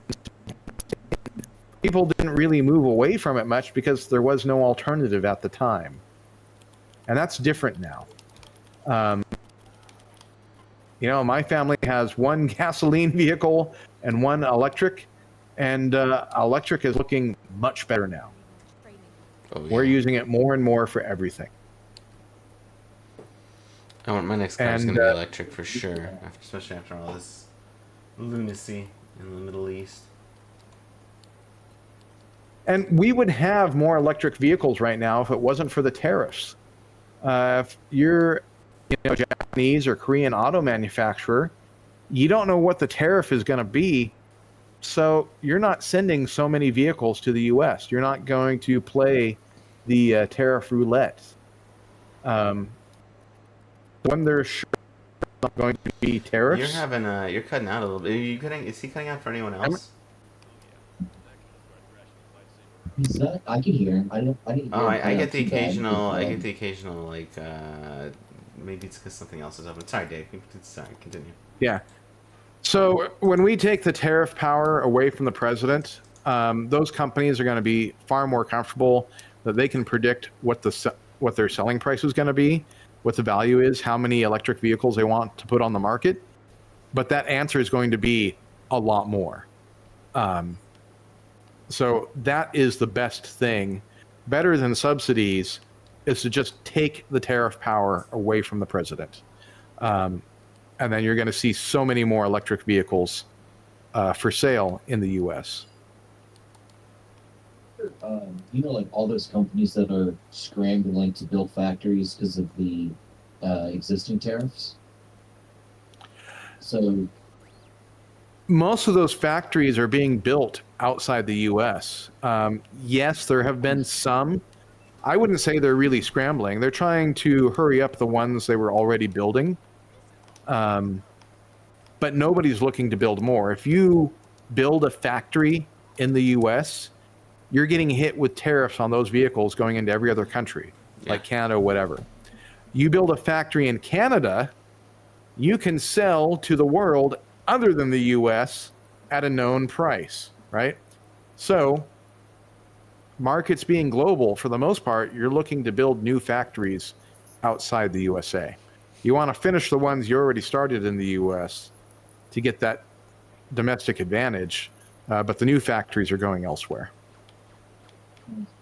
Well, that's what I get from taking Trump's word for it. All the factories, they're all coming back. Don't you remember they're all coming back? Yeah, where? Who's building new factories? It's the dumbest thing. Who's in the placing world. orders? Of course, because like the thing is, you would never build a factory based on a tariff created by an executive order, because they can just be repealed like tomorrow. So it's wholly unreliable. Like, why would you ever? Why would anyone think that something that unstable would be something to base the building of a factory upon? It's insanity. Well, that's part of the reason we're in this mess right now. You realize there's an alternative future where there's an alternative future where Trump just rides the economy out and then dismantles democracy off a great economy. Like, you gotta, like, some of the world's, like, greatest dictators are watching from hell. Just like, come on, man. A monkey could have dismantled democracy at this point. And you're just like, you didn't have to do these tariff things. You could just play nice with everybody. Put a bunch of election deniers on the federal bench. Just quietly dismantle the government and just take in supreme control. But instead, unpopular war, terrible tariff policy and econ policy, just mistake after mistake. Did you guys see Dave Rubin made like the critical error of going on Jubilee Surrounded? Did you guys watch that? Oh god. No, I don't watch Dave Rubin. He was getting debated. So Jubilee Surrounded, which is generally, I don't like Jubilee, but he got debated against, like, it was a debate with him, and he struggles, man. MAGA struggles when you're outside the hug box. You know what I mean? When you actually have to, like, give examples, they're not good at that. That's a little tricky for them, I've noticed. It's the secret debate strategy. The Omega Providing technique. evidence. Go up and say, how did Trump make your life better? And it's like it's like, what are you even, whoa. What?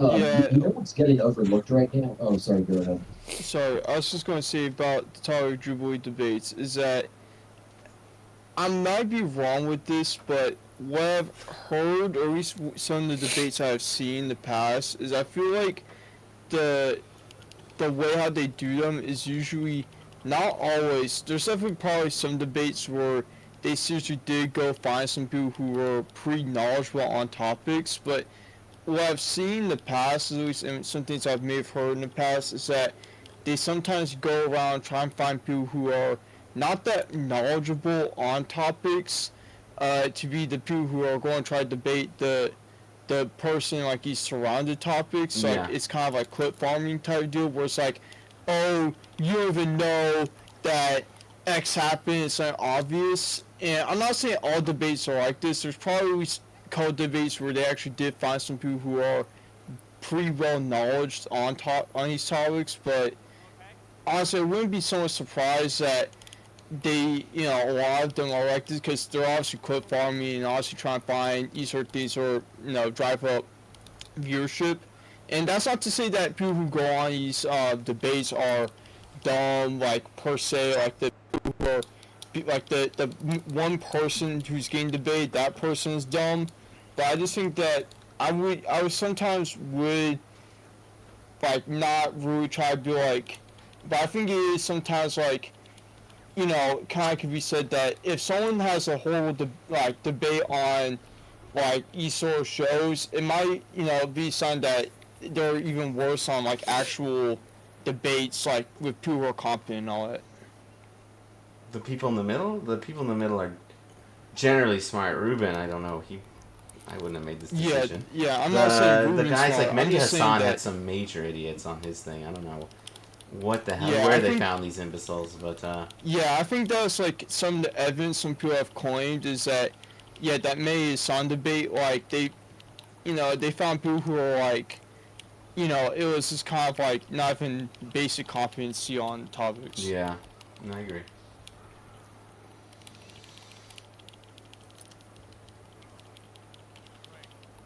Besides, I wanted to ask Dave. Sorry, I'm changing the subject a little bit. You said that Ukraine was a genocide. Is that because of military action, or is that because of the fact that Ukraine? I don't know if it's actually a fact. I think it's mostly confirmed that they're taking the children and Russifying them, the Ukrainian children, and handing them out to Russian families and the sort. Yeah, that's one of the conditions for the legal definition of genocide. So, after World War II, there's UN Convention on Genocide, and they codified what genocide is, which, you know, it's a popular word these days. Oh, the other side is committing genocide. And, you know, I'll go there. Israel is often accused of genocide, and while I think there are war crimes going on, I don't think it fits the legal definition of genocide, right?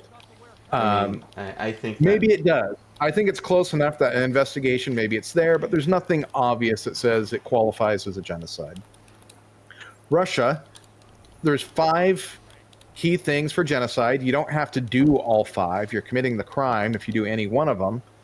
And one of those conditions is removing the children and trying to take them out of the ethnic group. So they're not just withdrawing Ukrainian children. If they are preserving them in their culture and their identity, like you do with refugees, right? You help people escape. That's not genocide. When you take a people away and then you tell them, oh, you're not Ukrainian now, you're Russian, you can't speak your language, you have to speak ours, so on. That is an act of genocide. It's not just killing people. Genocide is about destroying a people as a group. Gotcha. And for the legal definition on Israel, I think it's pretty understood. It's not it doesn't meet the legal definition. Because like when Amnesty and the UN and a bunch of other people have accused it, they've even said that the current definition is the bar is too high to convict Israel. So I think the general consensus from what I've seen is it doesn't meet the legal definition. If it meets the spirit is obviously maybe a different conversation. Spirit of the. Yeah. I mean, that is true. The legal spirit is. The problem is a lot of people think genocide is, oh, that just means killing a lot of people. In which, you know, the death tolls in Gaza are not even in the ballpark of the civilian death tolls in Ukraine. And it can't be. There simply were never enough people in Gaza to begin with to get close. You could get You could get percentages, but yeah. No, there's more. There's like 4 times the number of Ukrainian refugees as the entire population of Gaza, right? Just if we're just talking numbers. Now, and I don't think that it's bad just because of numbers. It's bad because of what's happening to people. But it's how things get misportrayed and misconstrued. Gaza is a city, and there are dozens of cities in Ukraine that have been leveled. Maternity hospitals directly targeted by cruise or ballistic missiles, right? That is an attempt to stop births from happening among the people, which is one of the conditions of genocide, is that you try to prevent them from having births. So all the hospitals in Gaza were built by Israel. Something people don't know.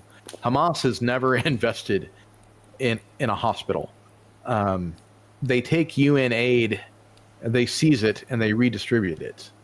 And then that's their wonderful acts of Islamic charity. We stole this and we gave you some of it after we gave most of it to our fighters first.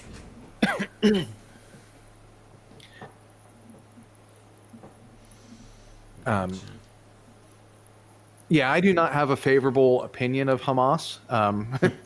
Some people may not like my opinion of Israel, but yeah, I'm not too enthused by either group.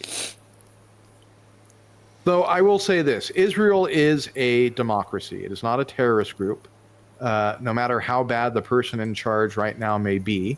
Continues to be. So they have a democratic process to turn things around.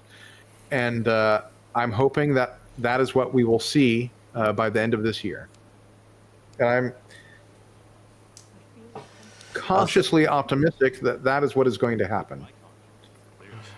I don't Hopefully. think Bibi's the Netanyahu was never that popular to begin with. He kind of needed the war with Hamas to save his position. And just like Trump, he has criminal charges in Israel awaiting him when he's out of office. Yeah. Sheesh. No, it's now you see why, by the way, you don't want to have. What's so annoying about Israel is that they actually have laws that say you cannot be a minister of the Knesset, of their parliament, if you have criminal indictments, but it doesn't say anything about prime minister. So Bibi's actually, like, he's literally running on, like, a technicality. I'm not even exaggerating. Also, some good news. Apparently, Axios is... I'm sorry, I'm going to add one more thing. Axios is reporting that Trump is apparently going to drop the weaponization fund that he was trying to... The slush fund. It is... so hopefully that's happening. Well, two judges already shut it down. God. This is why... Look, we've horseshoed back to exactly why we need to impeach these judges who are just truly just Trump cronies. They need to be dumped. There was one, I remember Tim Miller said it was basically putting cat turd, if you know the ex-commentator, cat turd. Apparently we put cat turd on the bench. Now, I will urge caution because I know some are going to say, hey, we should get rid of all the conservative judges. And no, we should not. It should not be an ideological purge. It should be a corruption purge. Yes. What is that noise? I've heard it like 5 times. That beeping sound. Is it from the game? I think the game is making noise. Oh, okay. That's fine if it's the game. I didn't know. Oh, Dev wanted to say something. Sorry about that, Dev. I missed your request. How's it going, Chief? Hey, can you guys hear me? Yeah. Is this a debate or just a conversation? Well, it started as a debate, but we didn't have anyone who wanted to... We tried to, like, represent the other side, but most of us are pretty set with this idea that we want to impeach people because it's just, like, these people can't be allowed to continue. So, as a result, we moved on to talking about just current politics. If you had strong feelings about Israel-Palestine? We were talking about Middle East, yeah. If we wanted to, if you had strong feelings though about the 2020 judges thing, like go ahead, like let it rip. We're into it. We'll make a clip. What is the context? So I'm during not, like, during that educated. the confirmation hearings of a handful of judges, they were put under oath, and they were asked point blank who won 2020, who won the 2020 2020 election, which was Joe Biden, and many of them refused to actually give an answer. They just sort of like, Joe Biden was installed, which is true, but that's not what we're looking for. We're looking for Joe Biden won. And so as a result, yep. I got the idea off those interviews, or they're not interviews, excuse me, the what is it? The confirmation Testimony. hearings. Thank you. Confirmation. Sorry. Confirmation hearings, that we should if you during your confirmation hearing could not either affirm that Joe Biden won 2020 legitimately, or if you were someone who said that Trump is eligible to run for another term, then you should be recalled. And it seems like everyone agrees. But if you want to affirm or disagree, yeah. we're here. I think I'm for impeaching them. My concern with everything to do with like people talk about once we get back in power, it's it's a complete reformation. Yeah. What I'm scared with that talk, which I am for that, I'm for that, but it has to be done tactfully. It has to be done. You have to sell that to the American people. Like, the American people aren't like in unison convinced that Jan 6th was like a horrible act, the desecration of American democracy. Most people are just like, they don't know much about it. It was just like, some people think it was just like a bunch of rednecks who went ahead and like protested, and it just got out of hand. They don't know like the fake electoral scheme and everything. Yeah. So you have to sell that to them, else it just looks like, to some people, right? Some guy in Erie, Pennsylvania, who decides American elections, to him it might look like, oh, there's just Democrats going after Yeah. Republicans, and both sides are the same, right? So it all depends on like how you sell it to the American public, how tactful you are. Do you get No, what I I'm fully saying? agree. I agree. It's really tough to. This also comes to other policies, like we're going to be talking about social media and the sort. There's going to be need to be a lot of like changes to the media and social media and how we consume media, because right now you can just scream at the top of your lungs and you'll never get into someone's algorithm, and so you'll never reach them. And so, but I agree. We got to make the case, and we got to figure out a way to jam that case through. It's vital for democracy. We can't continue, in my opinion, with the For You page. It's actually the biggest threat to democracy, and never, if not, I'd say And it's we true, have in my to, opinion. and we have to pass reforms to make sure it doesn't happen again. Yeah. Because we can remove it, but you still have to, clean the wound, and sometimes you gotta amputate it.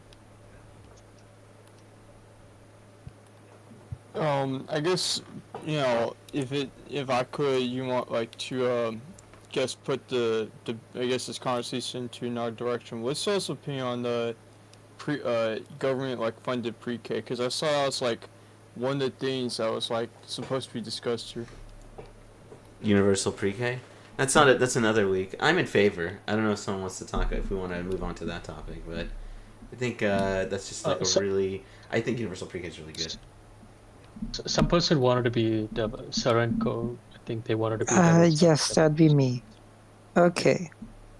So, should a judge be allowed to to hold the belief that the Earth is flat? Should a judge be allowed to hold the belief that the Earth is flat?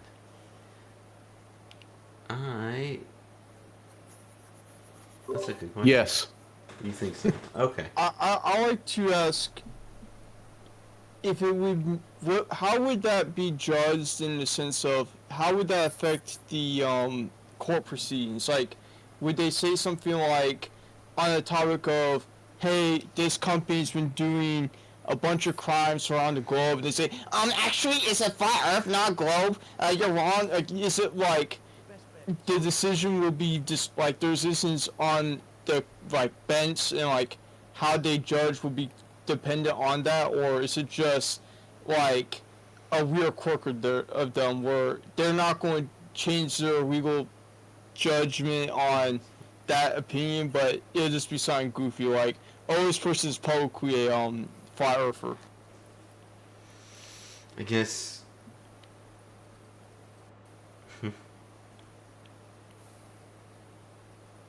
So, a flat earther, in this context, it wouldn't have a bearing on any reasonable case they might come across. Mm-hmm. Now, let's make a less outrageous claim and say that maybe they believe in young Earth creationism, Okay. which is uh, which would be a constitutionally protected belief under the First Amendment, even though, by all accounts, it doesn't line up with reality. Well, to that point, again, I think it had to be totally dependent on are the legal decisions going to be based off of that? If Yes. I mean, there will be, and yeah, there will be. Yes. okay, So as long as this is a judge who isn't dealing with anything related to the election, which 99% of judges won't have anything to do with the election. Mhm. This would be a simply political belief they hold. Yeah. I would say though that Then let me maybe give a counter example. Here's an interesting question. What if you're someone who will? What if you're a judge that will never deal with? Like I have a crystal ball, and you as a judge will never have a free speech issue, but you are a firm believer against free speech. I still think you should go because you are against the Constitution. It's kind of okay. I think that, the issue. Oh my bad, sorry. No, I was done. If a judge ruled against free speech, that we have an appeals process to guarantee that. Yeah. So, if we do have this case where we do have an election denying judge convicting someone based on, oh, you said that Biden won the election, or if there was a case where they would be surveying that, then there would be an appeals process that can say, hey, this judge has repeatedly denied the election. This is grounds for a retrial.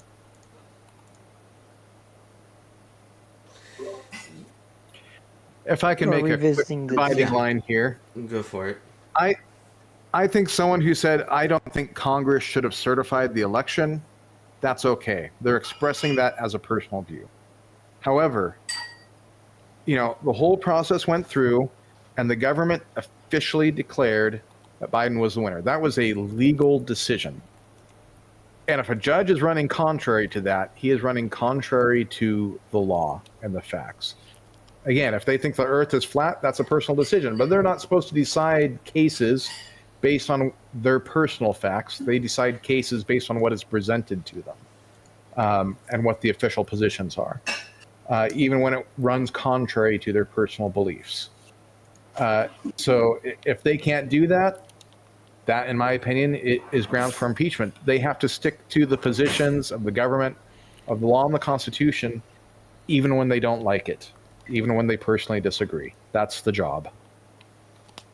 That's interesting that you are good with it. You would find it acceptable if they thought Congress shouldn't certify the election.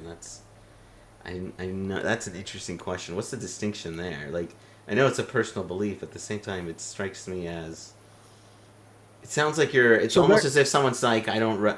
It's almost as if saying I believe democracy is bad. Like, am I missing something? Mm-hmm. Yeah, so one is like, okay, I don't think this should be the law. A judge may say, okay, I don't like this law, but they enforce it, right? Okay, yeah, I don't think this should be the law. I don't think that Congress should have certified it, but they did, right? So this is a law. This is what I'm enforcing. That's a judge's job. A judge is not there to enforce the laws they agree with or accept the facts that they agree with.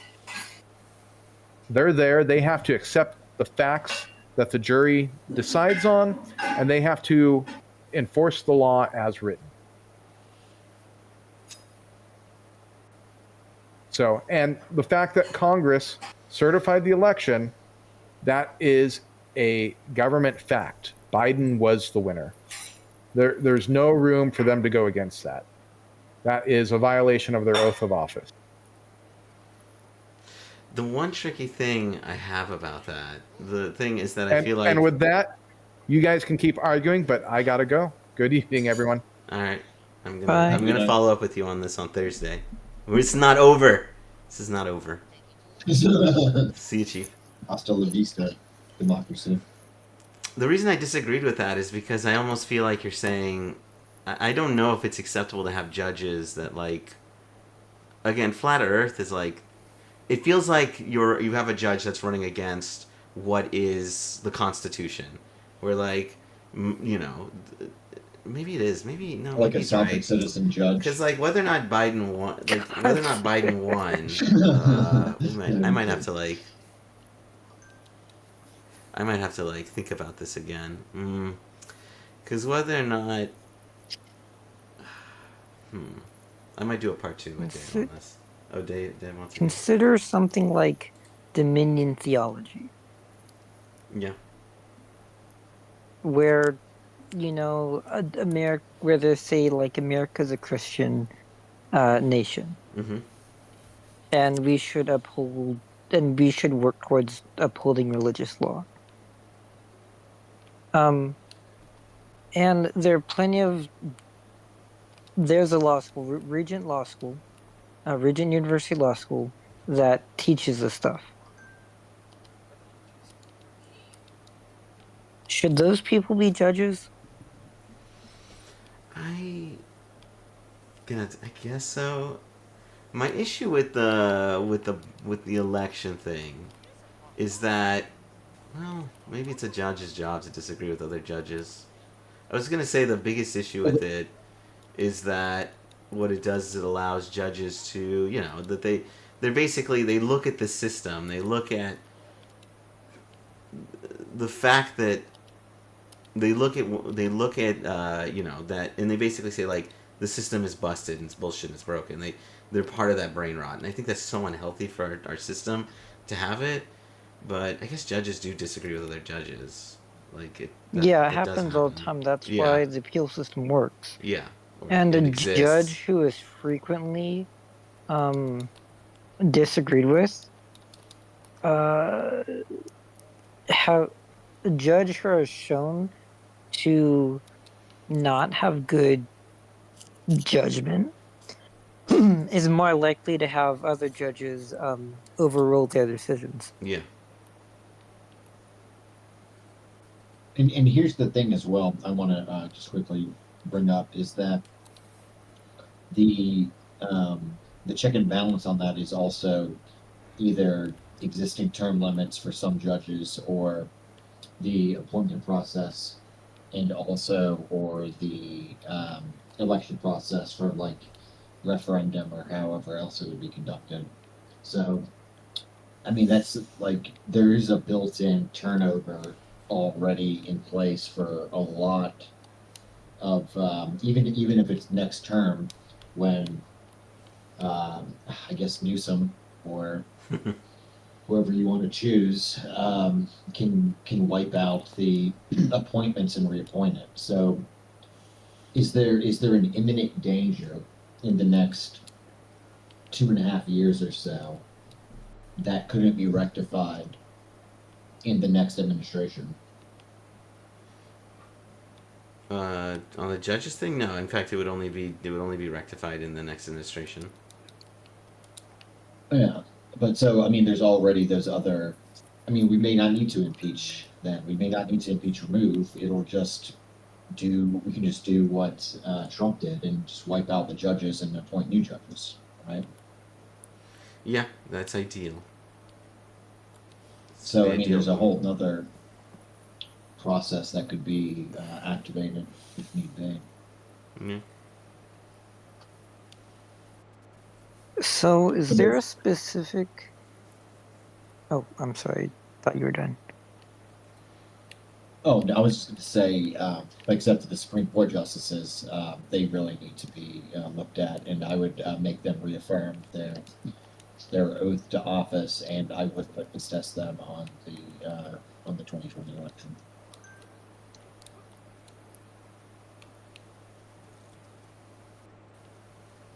Is there a particular like judge or case that led to this question being asked? There was a confirmation hearing in which it was asked, "Did Joe Biden win the 2020 election?" And the judge the judge who eventually got confirmed said, "Joe Biden was installed the president, but did not say he won." And that to me was that concerned me, because that I feel like things like that set the stage for someone to, Donald Trump is going to try to run in 2028. And if he loses, he's going to start going to these judges he installed and trying to get them to, trying to get them to basically confirm, to steal an election.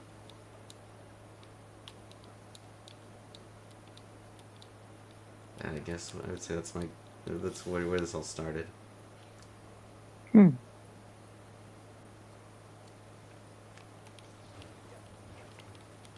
One thing that I think that matters the most for the discretion of the current array of judges that we have, and it's still going on, and it's not getting better.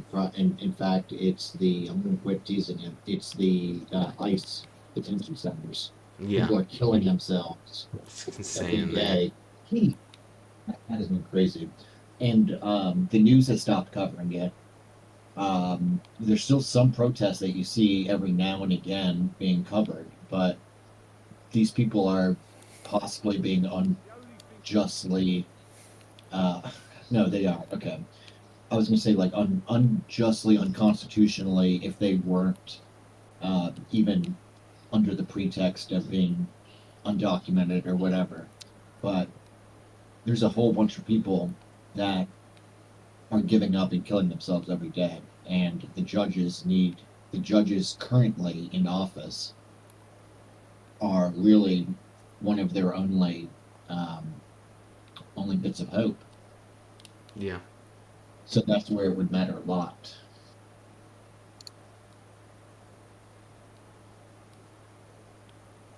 And it makes me wonder if they're building those warehouses in like districts where they know the judges are favorable to them.